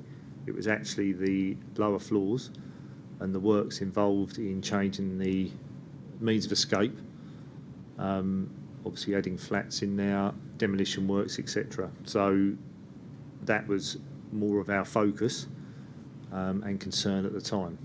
If the gist of what you said back to him was as he said here, we don't see you saying, well, we'll think about using Exover for the lower 4 floors. So did you tell him that? Well, I don't recall this specific conversation, but I think I agree in the general principle of what he's saying. Right. But the conversations backwards and forwards related to that subject, I don't remember any specific ones. So he would say, well, you did tell him that you didn't typically engage fire consultants, etc., but nonetheless, at the meetings we see, you did indicate that you would look at using Exover going forwards, and that appointing a fire consultant was a repeated theme in later meetings, June, July and September 2014. Can you comment on that? Not any more than I probably just have. All right. I think the point that I'm trying to put to you is that if, in fact, Rydon was going to use, or was going to think about using Exova or another fire safety consultant going forward, even if only for the lower 4 floors, that is something you would have told Mr. Soanes when he asked you to extend the appointment. I would imagine so, but I don't recall the conversation, so Right. I'm just agreeing in principle on what he's saying there.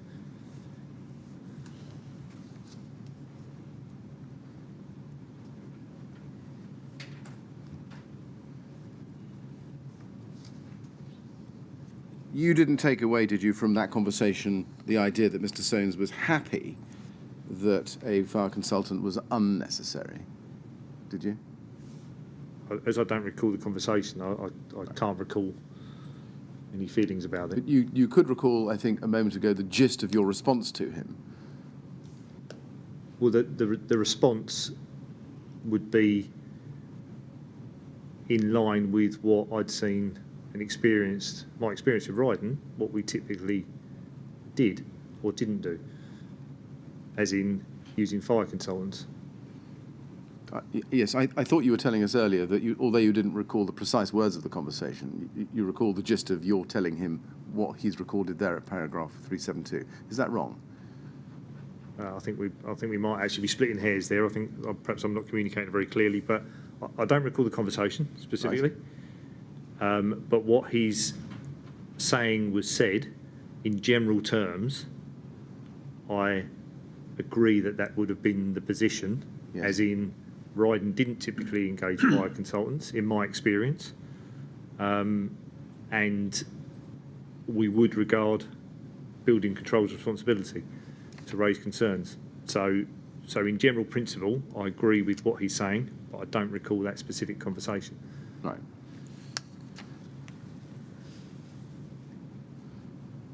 And therefore, it would follow that when you indicated to the meeting on the 1st of April 2014 that you would look at using Exova going forward, even if only for the lower 4 floors, that would be a departure from Rydon's established practice, wouldn't it? It would, yes, and for the reason that Grenfell had some unique parts of the contract that we were looking at, which was the lower 4 floors, and particularly around the means of escape. There was a lot of reconfiguration works around the means of escape for the residents, whilst they were occupying the building. So yes, it was flagged as a risk, and we discussed possibility of taking on a fire consultant. Between April and September of 2014, do you recall ever having had a discussion with Mr. Soanes about using Exova going forward in relation to the lower 4 floors? I don't recall any specific discussions. Right. Well, let's pick up the story then after the 16th of September 2014 progress meeting. Can we look, please, at SEA 3011754?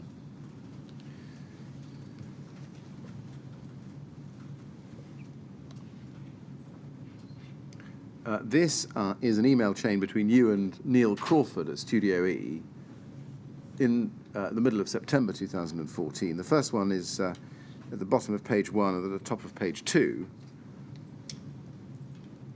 If we could just go to page 2, I think, first of all. This is an email from Neil Crawford to Terry Ashton at Exova, copied to you. You see that? Yes. And the subject is Grenfell Tower Regeneration Project, Fire Strategy Drawings, Minor Revisions. Terry, and you can see the text there. The gist of that is that you're asking, I think, for his advice about the escape distance, wall and door ratings. Sorry, not you. Neil Crawford is asking for that. You see that there? Yes. And he's asking for advice on the revised strategy plans relating to the ground floor, mezzanine and walkway level, in the way I've just identified. Now, you reply to that email. If we can go back to page 1, please. At the bottom, you reply, to Neil Crawford. Hi Neil, I'm just catching up on emails, particularly around design, and have noticed Exova in the chain. I know that they provided information in the tender for KCTMO, but I don't know if they're still working for them. I know that we haven't employed them, so if you're getting some free advice, then great. Otherwise, we will need to look at this. Given what you said in April, June, July, and only a few days before, in September, at the initial meeting and the progress meetings, about looking to use a fire consultant, why did you let matters run to September without having actually appointed one? Because I believe, and I think the email at the top probably highlights this, we were still in discussions. It was still in the design process and waiting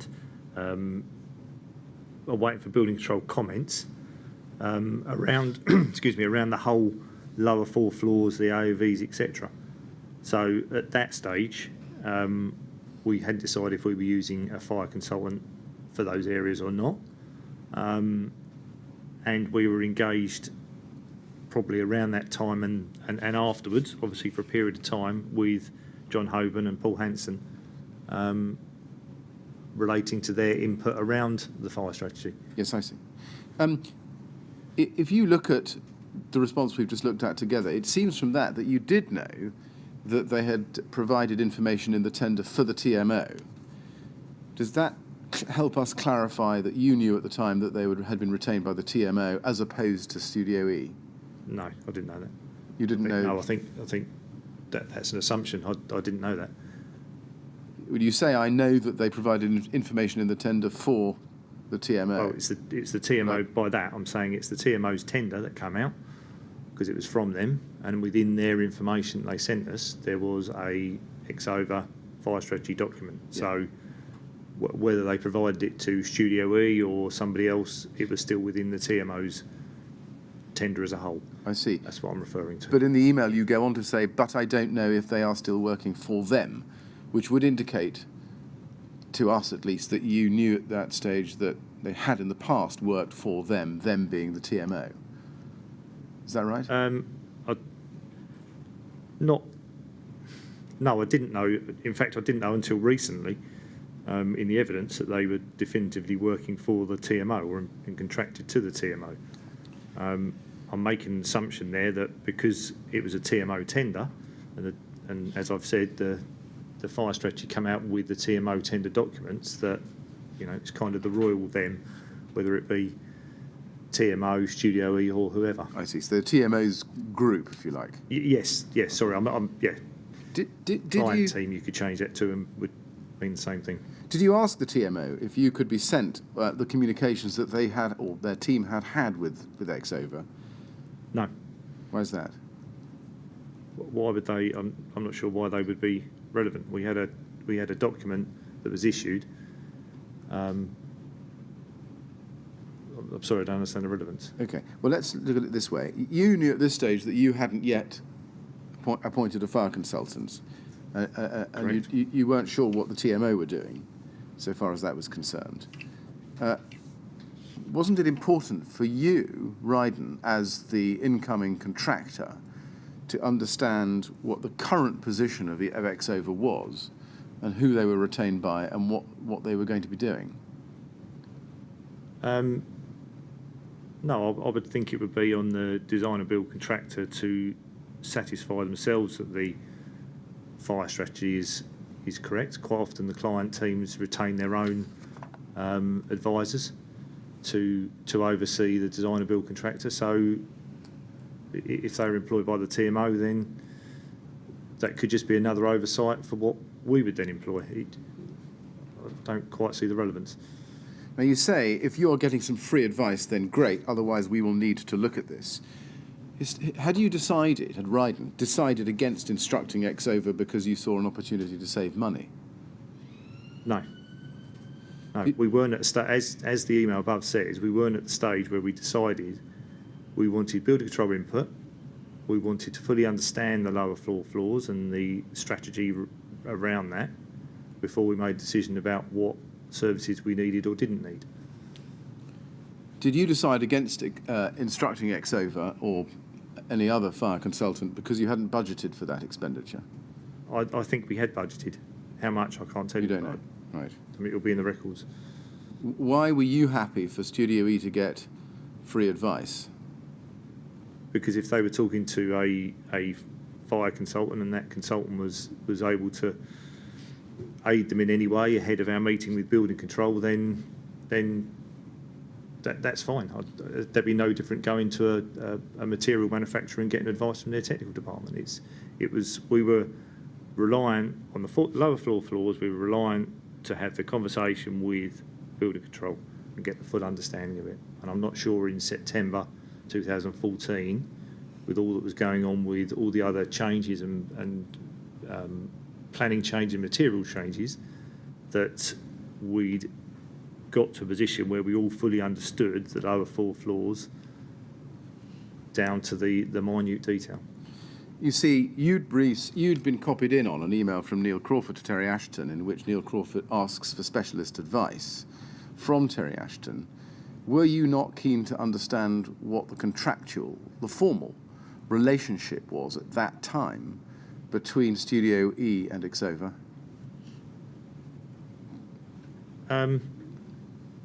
No, it didn't concern me, no. Why is that? Was it not important for you to understand on what basis Studio E was getting advice? Well, I think it's the same as what I've sort of previously said. Regardless if a client, I would expect if Studio E had a contract with Exova to know about it and have the conversation we looked at previously in Bruce's email, for them to be saying we've retained Exova, they're one of our sub-consultants. So, but the same again, I think as a D&B contractor, we should satisfy ourselves with our consultants, and if they double up to what the client team has, then that's fine. That often happens. Yes. Well, it's not quite an answer to my question. I was really seeking to get to the bottom of why it wasn't important for you to understand the formal basis on which Studio E, who was by now your subcontractor, was getting advice from a fire safety specialist. Well, I don't know why I didn't ask. Do you think it was, well, let me put it this way, ad hoc advice on a free basis was unsafe and inappropriate for a project of the scale and complexity of the Grenfell Tower project, was it not? If we were totally relying on that advice, then I'd agree with you. But as I've said, we were still waiting for the design and consultation with building control related to these matters. So if it had been a full and final advice as a freebie, then I totally agree with you. But that wasn't the case. It was an input from Exova early on in the stage before the design had been fully developed, fully signed off, and fully agreed by all parties.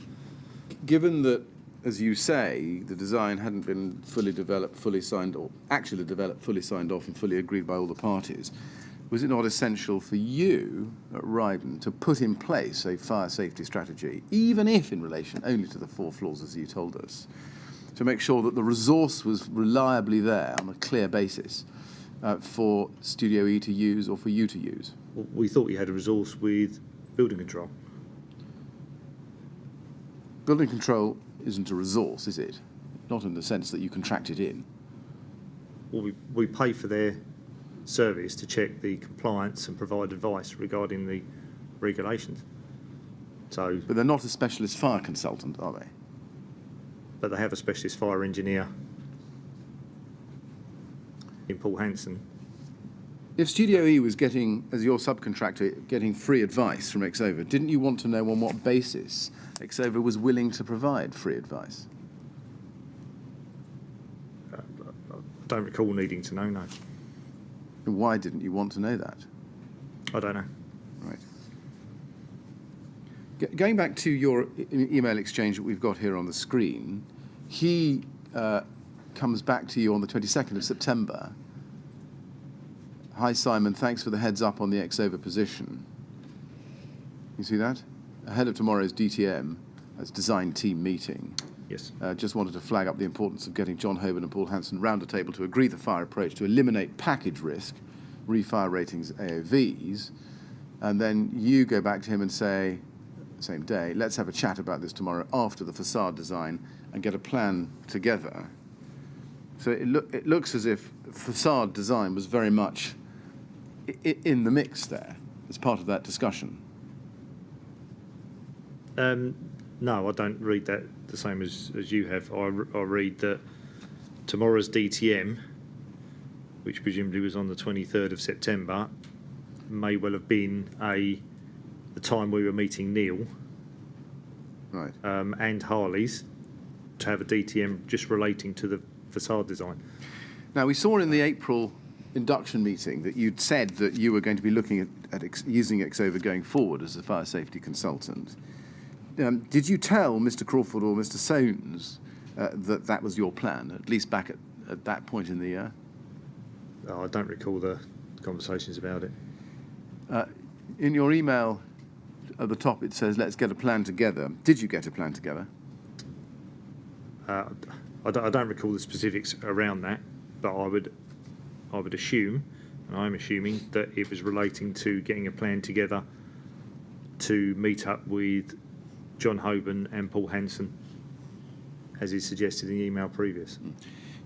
Can we then look on in the story to the next progress meeting? This is RYD 30222280.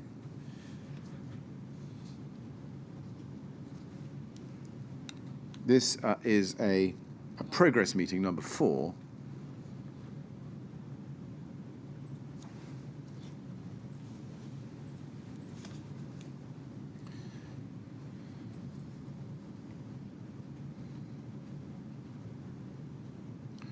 The 21st of October 2014. At page 1, I'd like to look at item 1.2, please. And again, we see the same language. SL to appoint other consultants to include fire after the main subcontractors are on board. Now, we know that the main subcontractors are on board by this stage and have been for a while. But were the TMO not interested, if they're present at this meeting, in why you'd been promising to or indicating that you would appoint other consultants to include fire since April, but hadn't done it yet? I don't recall their thoughts on it. Right. Now, by this time, we've seen September and this is now October, the building control full plans application had already gone in, hadn't it? It had gone in August. Okay, yep. Was it your understanding that building control was there to basically as your complete safety net? Not as a complete safety net, because we've got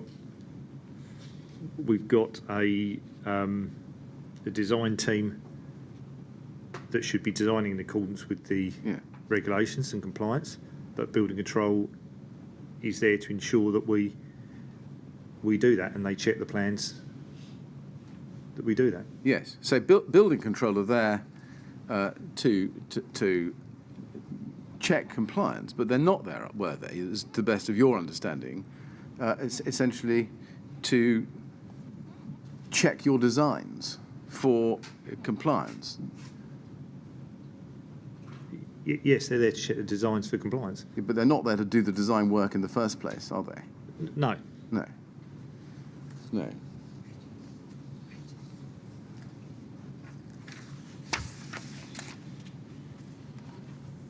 Mr. Chairman, I've just been passed a note that something has happened with the transcriber. Something's gone wrong with the transcript. I'm told 5 minutes is all that's needed. Right. It seems to be running, but there may be other problems. Indeed. I think there's a problem with can we, if we just take 5 minutes? Yes, we can do that. Chairman, Well, let's then say resolve the quarter problem. past. That'll just give a little bit more time to All get right, in thank and you. out. So, I'm so sorry, Mr. Lawrence. That's right, Mr. Lawrence. There's obviously a technical glitch that we need to sort out. So would you go to the usher, please? And Yeah, of course. We'll be back at 12:15, either to be told we can carry on or to be told why we can't carry on. All right? Okay, Thank you very much.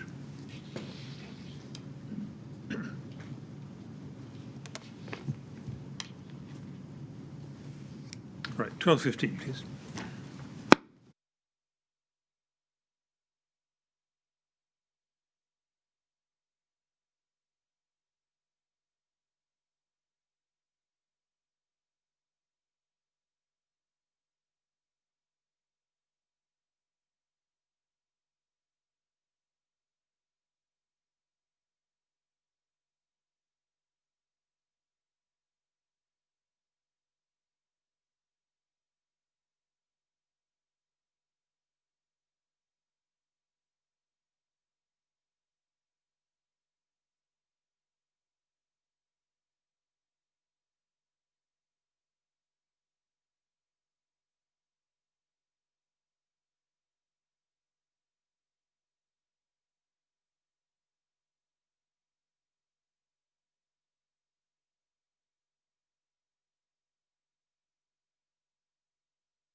Well, Mr. Millett, where are we now? We are in the middle. I'm afraid we broke in the middle. Well, no, you're in the middle, so I'm asking you, can we keep going or not? We can keep going. Yes, it was. I'm told it was a technical problem with the audio within the system. I think I've accurately summarised it. Anyway, it's been resolved sufficiently. To carry Sufficiently. on. Right. Well, then, would you like to ask Mr. Lawrence to come back, please?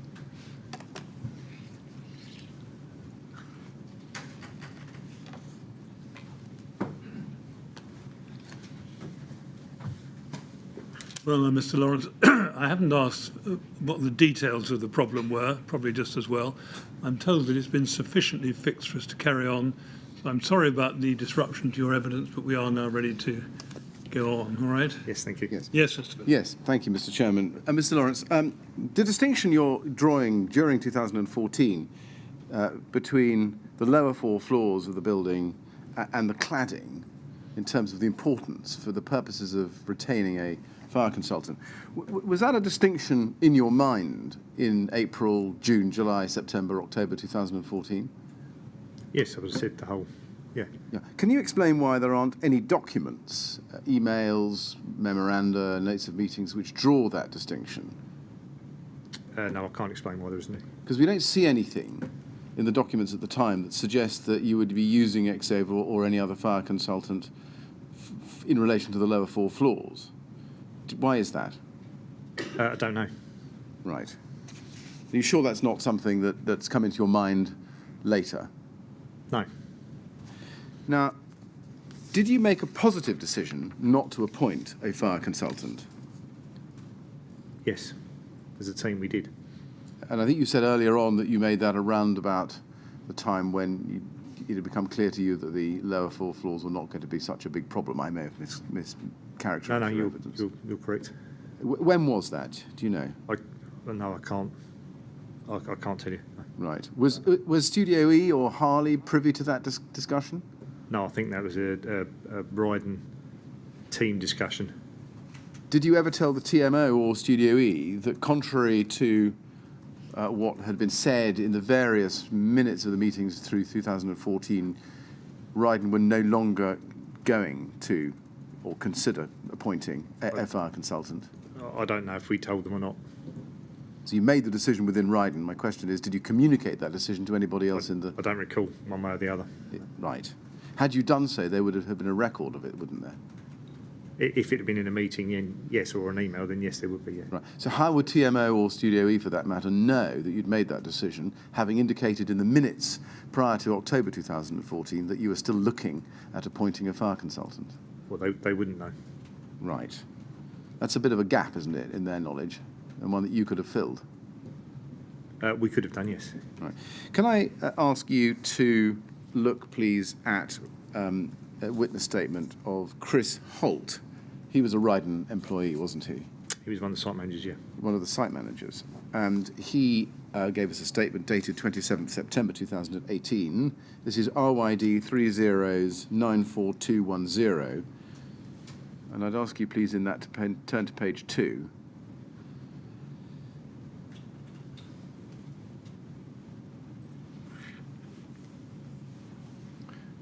And at paragraph 11, he says, I was aware that as the refurbishment was to a residential block of flats, one of the main risk factors would be fire safety. When I started on the project, I spoke to Simon Lawrence, the Rydon's contract manager, and asked whether I was required to consider aspects of fire safety in my role. Simon informed me that it was not part of my role and that it had been dealt with. I do not know whose role fire safety was. First, did Mr. Holt ask you whether he was required to consider aspects of fire safety in his role? I don't recall that conversation, no. I don't recall the conversation. Now, he says he started on the project as a site manager in September 2015, which was only a month or so before you left Rydon. But you say you don't recall the conversation. I don't recall that conversation, no. Right. Did you tell him anything to the effect that consideration of fire safety was not part of his role? I doubt it, because I don't recall that conversation or having any conversations in that manner at all with Chris. Right. similar question in respect of where he says that you told him it had been dealt with. You sure you don't recall him? No, I don't recall that conversation whatsoever. No. Whose role was fire safety at that point, so September 2015? Well, collectively as a whole team, there'd be very varying parts of fire safety. There'd be the construction fire safety, where we would have fire coordinators, fire marshals, etc. So unless that's what he's referring to, I don't know. I see. You say He may be referring to the site management role in construction rather than the project as a whole. whose role was fire safety in relation to site management? I think it would depend. I don't know who at the time was the fire coordinator and the the appointed fire marshals. I don't know. I don't recall who that was. Whose role was fire safety in relation to the building? In other words, not the fire safety on the site, but fire safety in relation to the project itself. For the refurbishment project. Yes, for the refurbishment project. That would come under Rydon's. Yes. And then for the ongoing Who within Rydon? Sorry to press you. Probably be myself, I suppose. Right.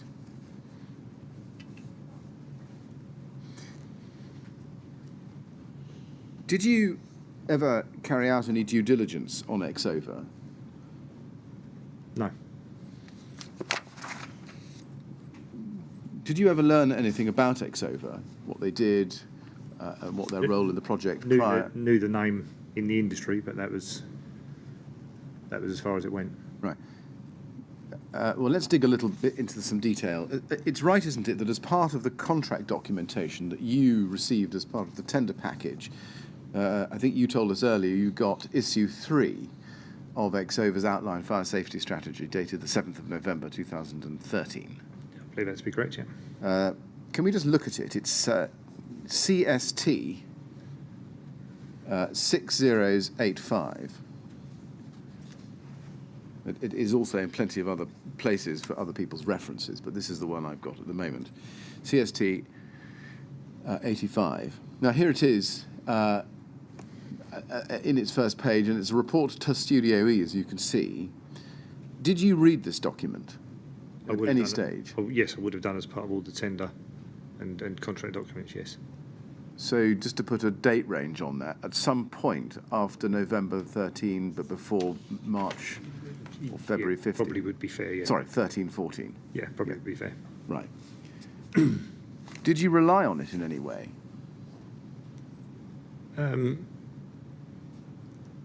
Yes, we did, because it as it says, it outlines the fire safety strategy and related to the design and the works that were going on. Did you notice that it had been sent to Studio E? It was a report to Studio E. I have done, but whether that was at the time or afterwards, I can't recall. Who did you think, when you read this, was Exova's client? I would say as and when I noticed that, again, I can't recall when that was. Reading that now, you would assume that was Studio E. When you were appointed and you became contractor and novated Studio E, did you ever ask Studio E whether this document, issue 3, was sufficient for their purposes? No, I don't think we asked them specifically, no. Did you ask to see Exova's fee proposal and scope of works for carrying out the refurbishment works fire safety strategy? No, I think I've answered that previously. Or do you mean post this? Well, either way, no. Either way, no. I mean, let's see if we can just see if you've ever seen the document. Can I ask you to be shown it? TMO 1303885.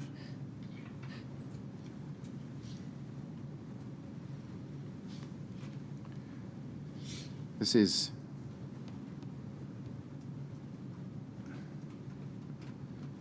the fee proposal dated the 9th of May 2012, sent to Mr. Soanes at Studio E. Dear Bruce, Grenfell Tower Project Fire Safety Engineering Services. Do you recognise this document? No. You don't? All right. Do you recall reading something called an initial design note dated 12th September 2012? I don't recall reading it, no. Right, let me just flash that up and see if it triggers a recollection. TMO 100037827.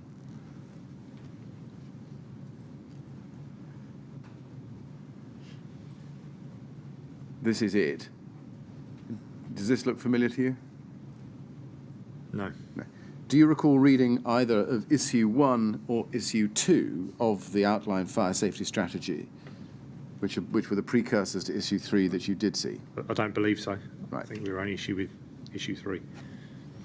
Now, I'd like to turn back to your witness statement, please, and look at paragraph 48. This is RYD 3094220 at page 9.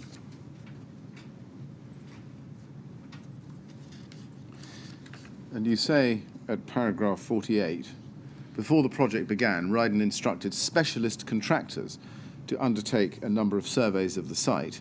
These included surveys relating to the presence of asbestos, lifts, electrical systems and structural issues. Relating to the first 4 floors, Rydon used contractors to undertake those surveys. For example, our electrical subcontractor, J.S. Wright, did the electrical survey.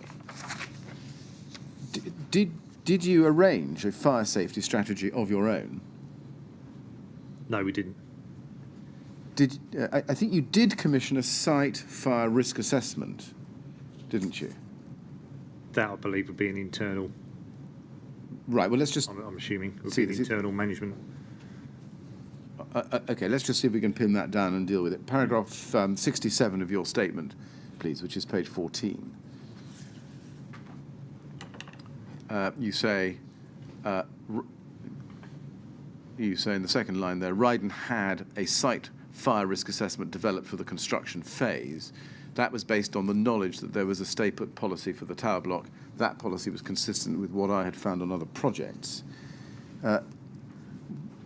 So the site fire risk assessment, what was that for?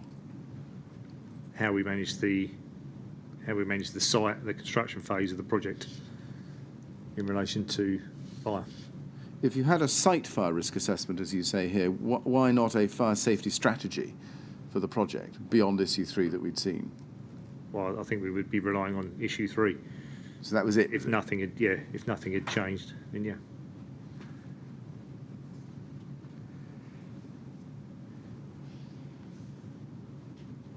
Now let's look at issue 3, if we can. Can you please see a document RYD 3018989? This is where we see it being sent to you. Now, you told us earlier that you'd seen it as part of the tender package. Here we see that on the 29th of September 2014, Neil Crawford sends John Hoban, copied to you, the current ex-over study. You see that? And he says it was written prior to the fire strategy Rev B changes, and also attached the correspondence with ex-over relating to the Rev B changes, which we will modify accordingly. Now, if we look at it again, it's back to CST 6085.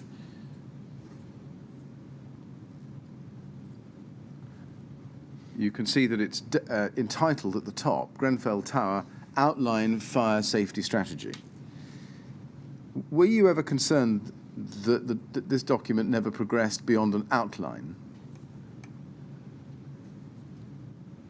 I don't think we would have distinguished between an outline and I don't think we'd have noticed that word particularly, and it would have stood out particularly. Did it not concern you that you never thereafter saw a detailed fire safety strategy? In my time, well, the build hadn't finished by the time that I had left, but as far as we're aware, that was, or understood at the time, that was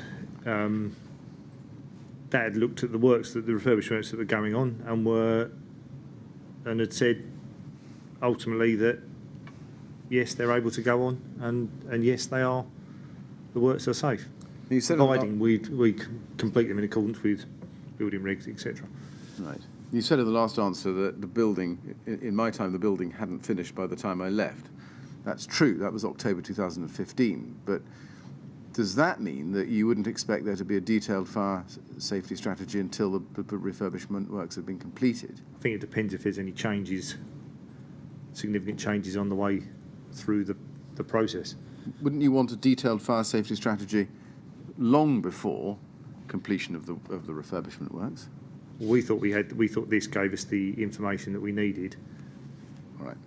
Can I ask you to turn to page 9 in it then, please? And look at paragraph or section 3.1.4. Can I ask first of all, I'm sorry, when you did receive this document, first of all as part of the tender package, and secondly, again in late September 2014, did you read it thoroughly? Whether I would have done in September, but I would have done initially, definitely. Right.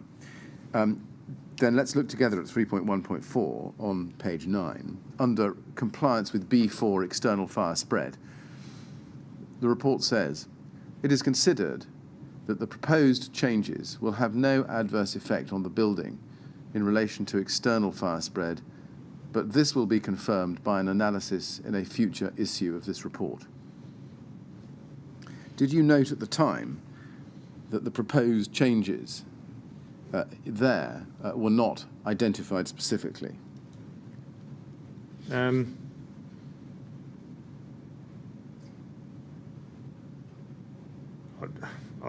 don't know whether I noted that or not.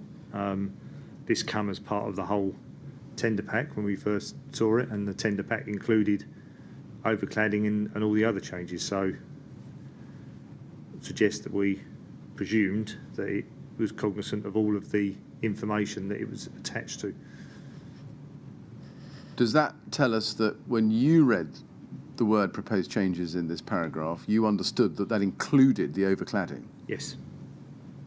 You see, let's just finalise this a little bit more, because Mr. Ashton gave some evidence about this. But let's look at the document. If you look at page 1, under the introduction,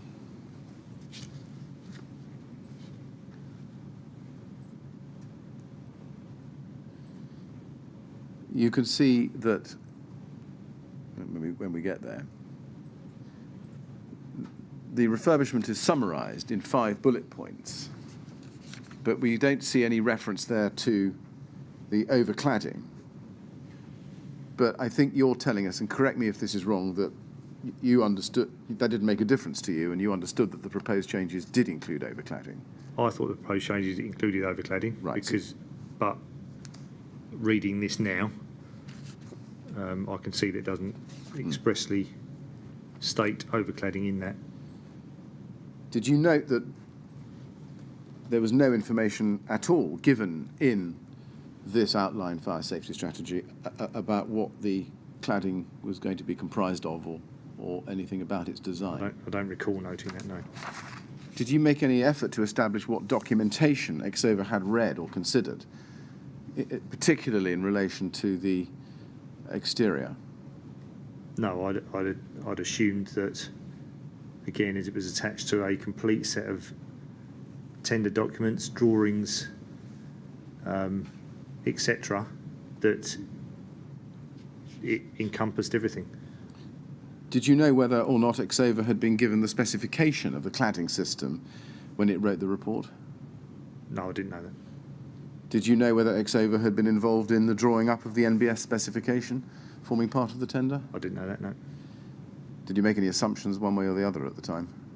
I assumed that they'd been part of the design team from the start, and had been on the design journey as to what was going to be part of the refurbishment and what wasn't. I see. You assumed it, but you didn't ask anybody about it. No, I don't believe so. I don't recall doing so. Right. Did you know? I think the answer would follow from your last answer that you didn't. But did you know that whether Exova had actually ever seen the NBS specification? No, I didn't know. Going to page 4 at the bottom of the page, Sorry, can I just Yes. say that obviously there's and I'm reading this now rather than from memory, but there is a note at the bottom there that's based upon discussions held with the design team, RBKC, on fire strategy, access, etc., drawings produced by Studio E LLP. So I think that, I think you could easily assume that is part of the whole pack of drawings and specification. Well, it's interesting you say that, because that was my next question. Looking at that reference, can you tell us what those were? What were the fire strategy drawings produced by Studio E? Yeah, I can't. There are drawings there that show the lower 4 floors and where the compartments need to be, where the travel distances were, etc. Did those drawings include anything, so far as you can recall, giving any details of specific cladding proposal? I don't know without looking at any of the drawings. Don't know. Going back to paragraph 3.1.4 on page 9,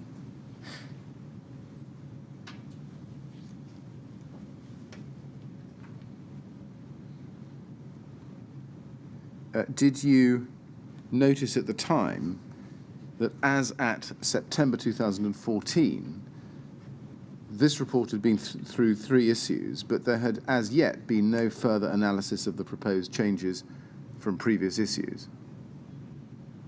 Sorry, can you Yes. say that again? I mean, you hadn't, I think, read the previous issues. Let me try the question a slightly different way. Did you, when you saw this report in September 2014, having first read it? Sorry, this is the November report. Let's back up. This is the November report, issue 3, which you'd first seen in the tender, yeah? Yes. And then you saw again in September 2014. Sorry. Yes. Yes. Did you note in September 2014 there had been as yet no further analysis or any analysis in a future issue of the report? No, I didn't know that. Did you note at the time that there had been as yet no comprehensive and unqualified B4 assessment? No.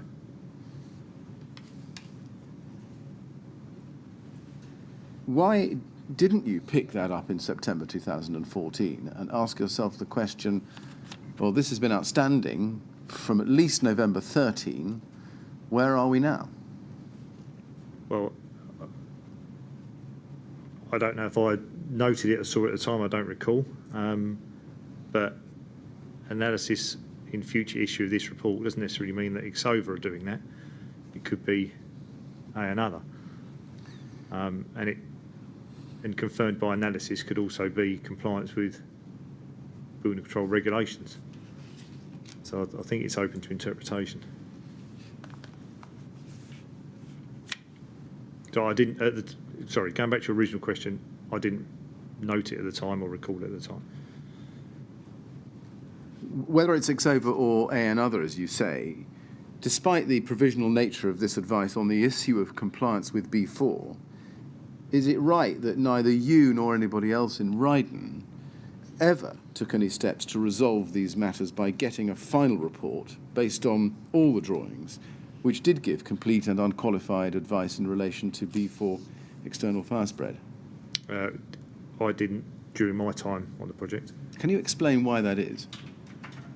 Because I would read that providing we comply with the building regulations, then and the system is compliant, then it will not have any adverse effects on the outside of the building.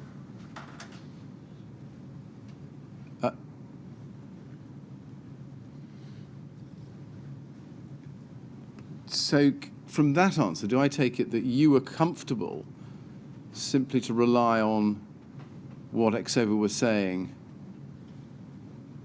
about the proposed changes having no adverse effect? We were comfortable that we would then employ a specialist subcontractor, we'd have the architect, and we'd have the building control oversight as well, yes. But without the confirmation by an analysis in a future issue of the report, how were you comfortable in moving forward with the cladding of the building? Because, again, analysis to me would be providing that we comply with the building regulations, then it is okay. It doesn't say it needs to be analysed in any other way, or if you do this or you don't do that or you do something else. It's under the heading of B4, external fire spread, and my interpretation of that is, providing we comply with B4, which obviously is what we set out to do, then it would have no adverse effect. But, Mr. Lawrence, this report isn't saying there is compliance. It's saying the proposed changes will have no adverse effect on the building in relation to external fire spread, but this will need to be confirmed by a future issue.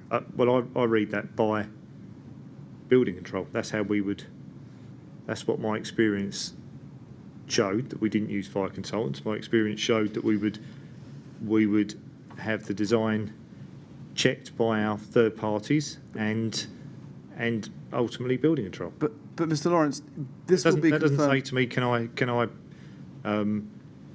can you carry out some other sort of test to prove that it complies? To me, this is implying that providing we comply with B4 of the building regulations, then it would have no adverse effect. Who did you think would issue the future issue of this report? It wouldn't be building control, would it? Not of that report, no. So how did you read the words, but this will be confirmed by an analysis in a future issue of this report? I don't know at the time. It couldn't have been that it will be okay if it passes building control, could it? Well, that's how I read it at the time, and I don't think that's expressly clear to say that by complying with building control, you're still not.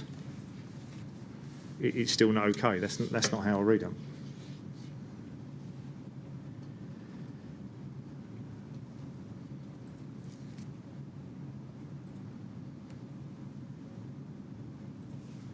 Do you agree that neither you nor Rydon could fairly take any comfort or derive any assurance about the fire safety of the rain screen cladding facade from Xover's engagement as a fire safety consultant prior to Rydon's appointment as main contractor? Sorry, could you repeat that? Yes. The first part. Do you accept this proposition that neither you personally nor Rydon as a company could take any comfort or derive any assurance about whether the rain screen was safe based on Xover's engagement as a fire safety consultant prior to Rydon being appointed main contractor? Oh, I think we could take some comfort. And what gave you that comfort? Because we've got a document from a fire consultant, and a well-known fire consultant, that how I read it, whether it's right or wrong, maybe slightly different, but how I read it is implying that providing we comply with B4, then it will have no adverse effect on the building. I'm bound, I think, to suggest to you that that reading was not a fair and tenable reading of that sentence at the time, because it was saying that it would need to be confirmed by an analysis in a future issue of this report. Well, that was my interpretation at the time. All right. And I don't think it's clear. I don't think it's expressly clear otherwise.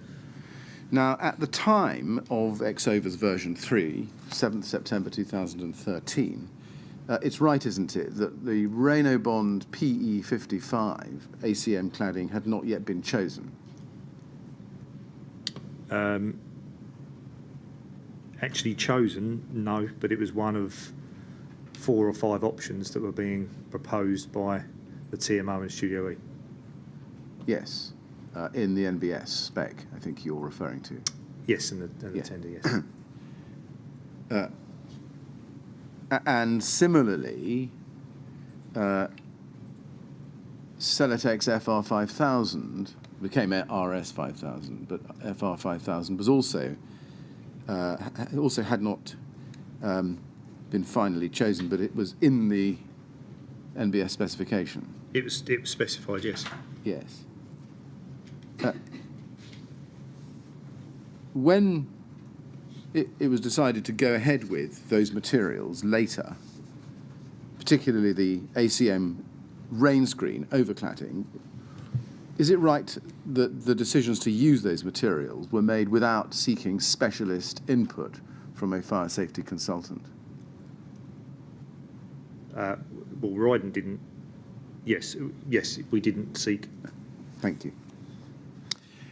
After the choice had been made, and let's focus on, because the word choice can be ambiguous here, but focusing, for example, on the ACM polyethylene core cladding, after that choice, did it occur to you to go back to Exova to confirm the analysis about B4 external fire spread and ask them to produce a future issue of issue 3? No, it didn't. It didn't occur to me, but I would have assumed that, it's in the NBS spec, a variety of cladding materials, that they would have been cognizant of all of those options. And if there was one that stood out that needed more or less work, then it would have been noted in here. So, is that an assumption? I think I've asked you this. That's my assumption. But is that an assumption that you sought to verify at the time you came into the contract? Not to verify, no. Why is that?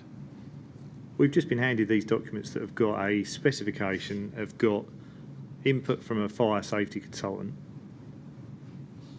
I would suggest you wouldn't normally then write to every single party that was involved in putting the documents together and ask them if they are correct and they have understood what they put together. There would be a level of assumption there. Given that Rydon had no design or other specialist expertise in-house, who did Rydon expect would advise on fire safety or get assurance about the fire safety of a design and selection of material? If we're talking cladding, then we have got our specialist consultant, specialist subcontractor, Harley's.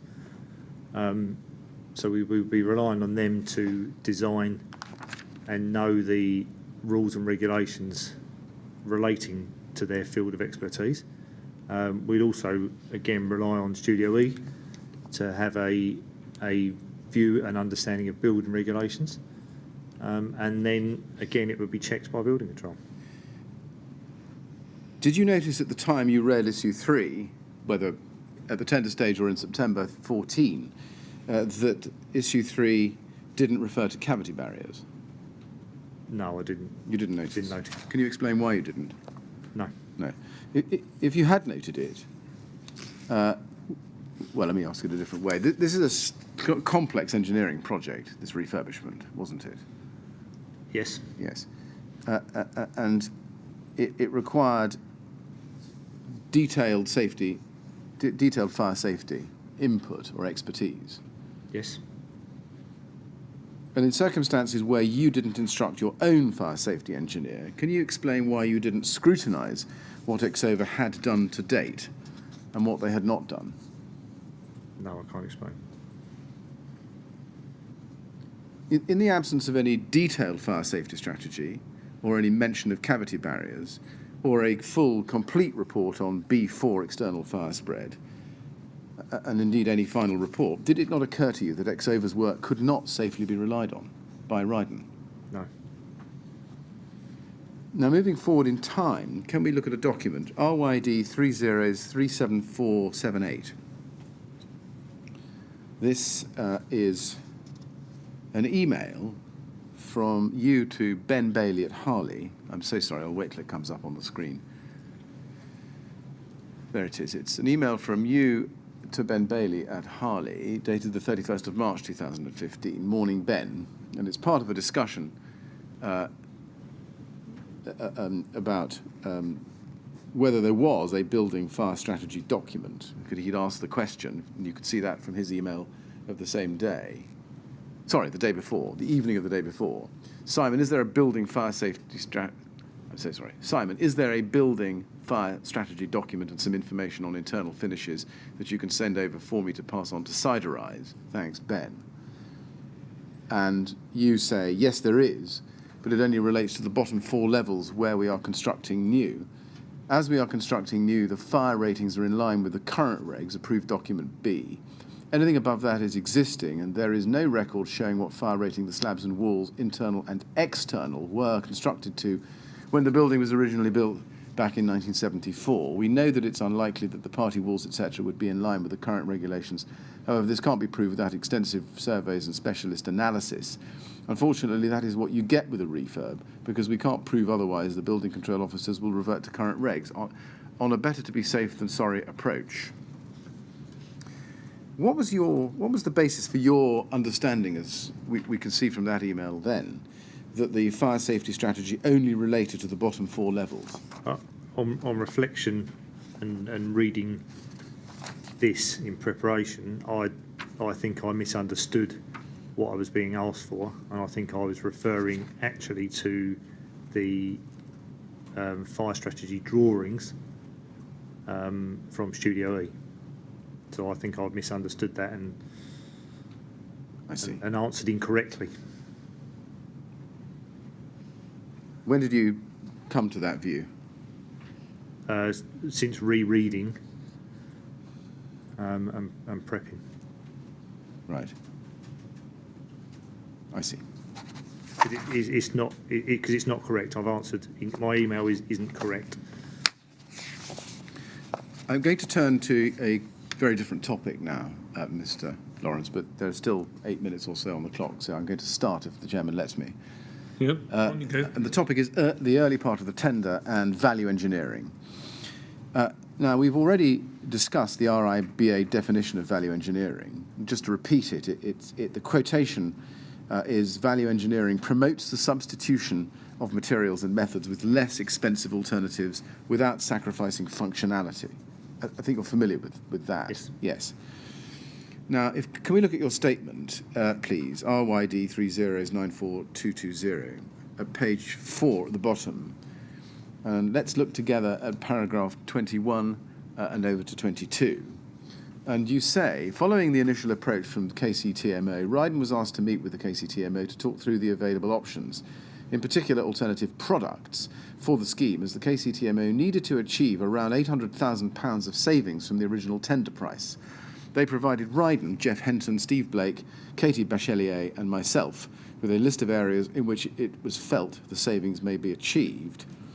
And then over the page, paragraph 22, I subsequently attended a meeting on Tuesday the 18th of March at the office of KCTMO along with Steve and Katie Bachelier, our estimator. I think the KCTMO people were present were David Gibson, Head of Capital Investment, Peter Madison, Director, and Claire Williams, Project Manager. At the meeting, it was discussed what could be done to bring the project within their revised budget. Now, at paragraph 23 of your statement, you say, I understood that some of the savings the KCTMO were looking at had the potential to be achieved through grant funding. And then you go on to say, it was also my understanding that the KCTMO had in its original tender document included alternative product specifications that Rydon was asked to price against, so that if chosen by KCTMO would have contributed to the overall savings they were looking for.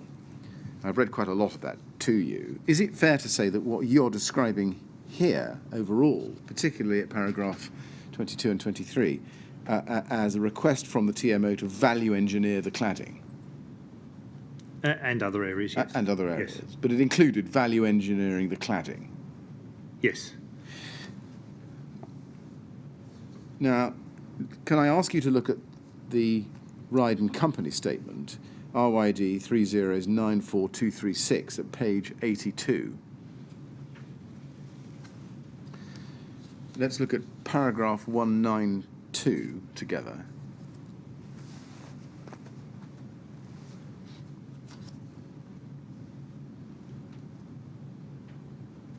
That's RYD 3094236. Paragraph 192 at the bottom of the page. KCTMO's formal request for value engineering was passed down to members of the supply chain so that they could advise in respect of their specialist areas, and because they would be individually responsible, you go over the page, individually responsible for procuring products and materials required for their parts of the project. And then there's an example of that. Do you agree with that statement? Yes. Can I ask you to look at Katie Bachelier's witness statement? Can I just ask you, how do you pronounce her name? I think you've got it correct. Bachelier. Yes. Right. RYD 30094347. 30094347, page 3.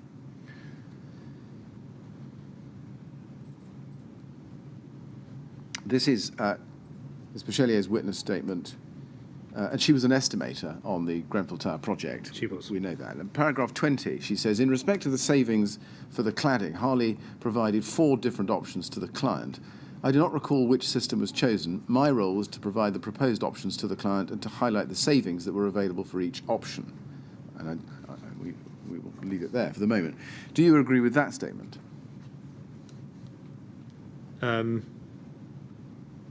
Harley did provide.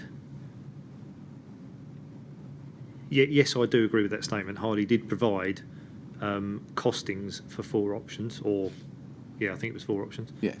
But that was brought about by the request for that from the tender. Yes. And we'll come back to that, I think, later perhaps. But when she refers to the savings that were available, you see that there in respect of savings. Yeah. Those were savings from the contractor, were they? Yes, that was how much. That was detailing. So in the tender, we were asked for 5 options.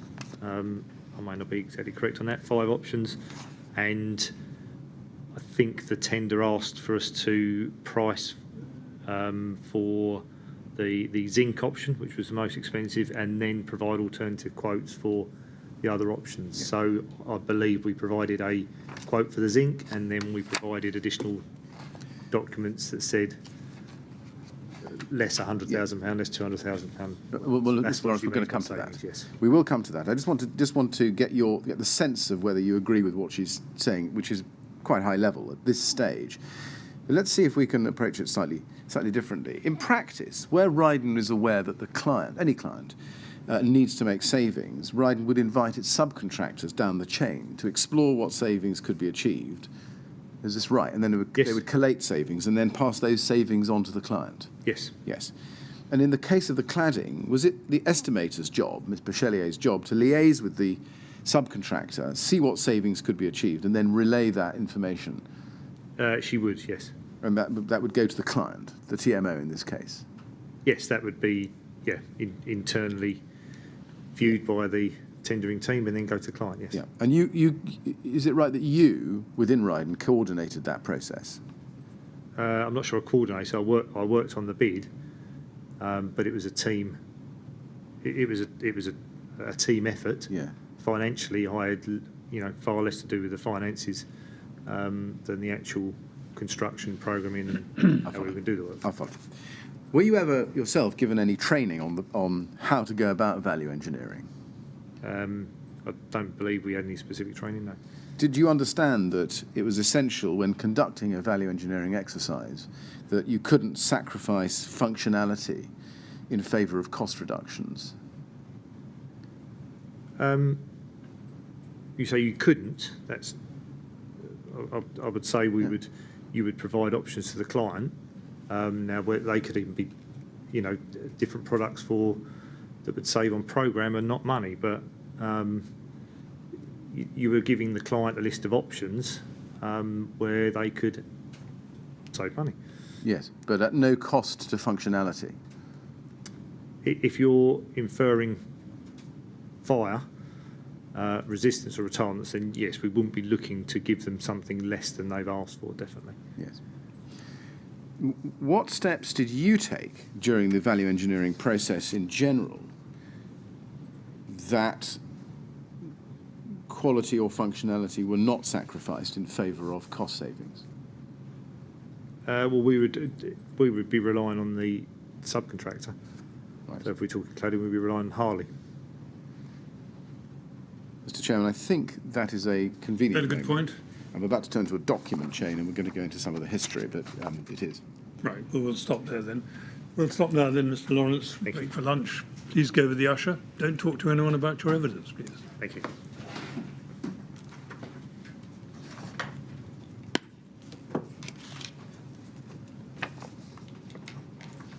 Good. 2 o'clock, please. Thank you.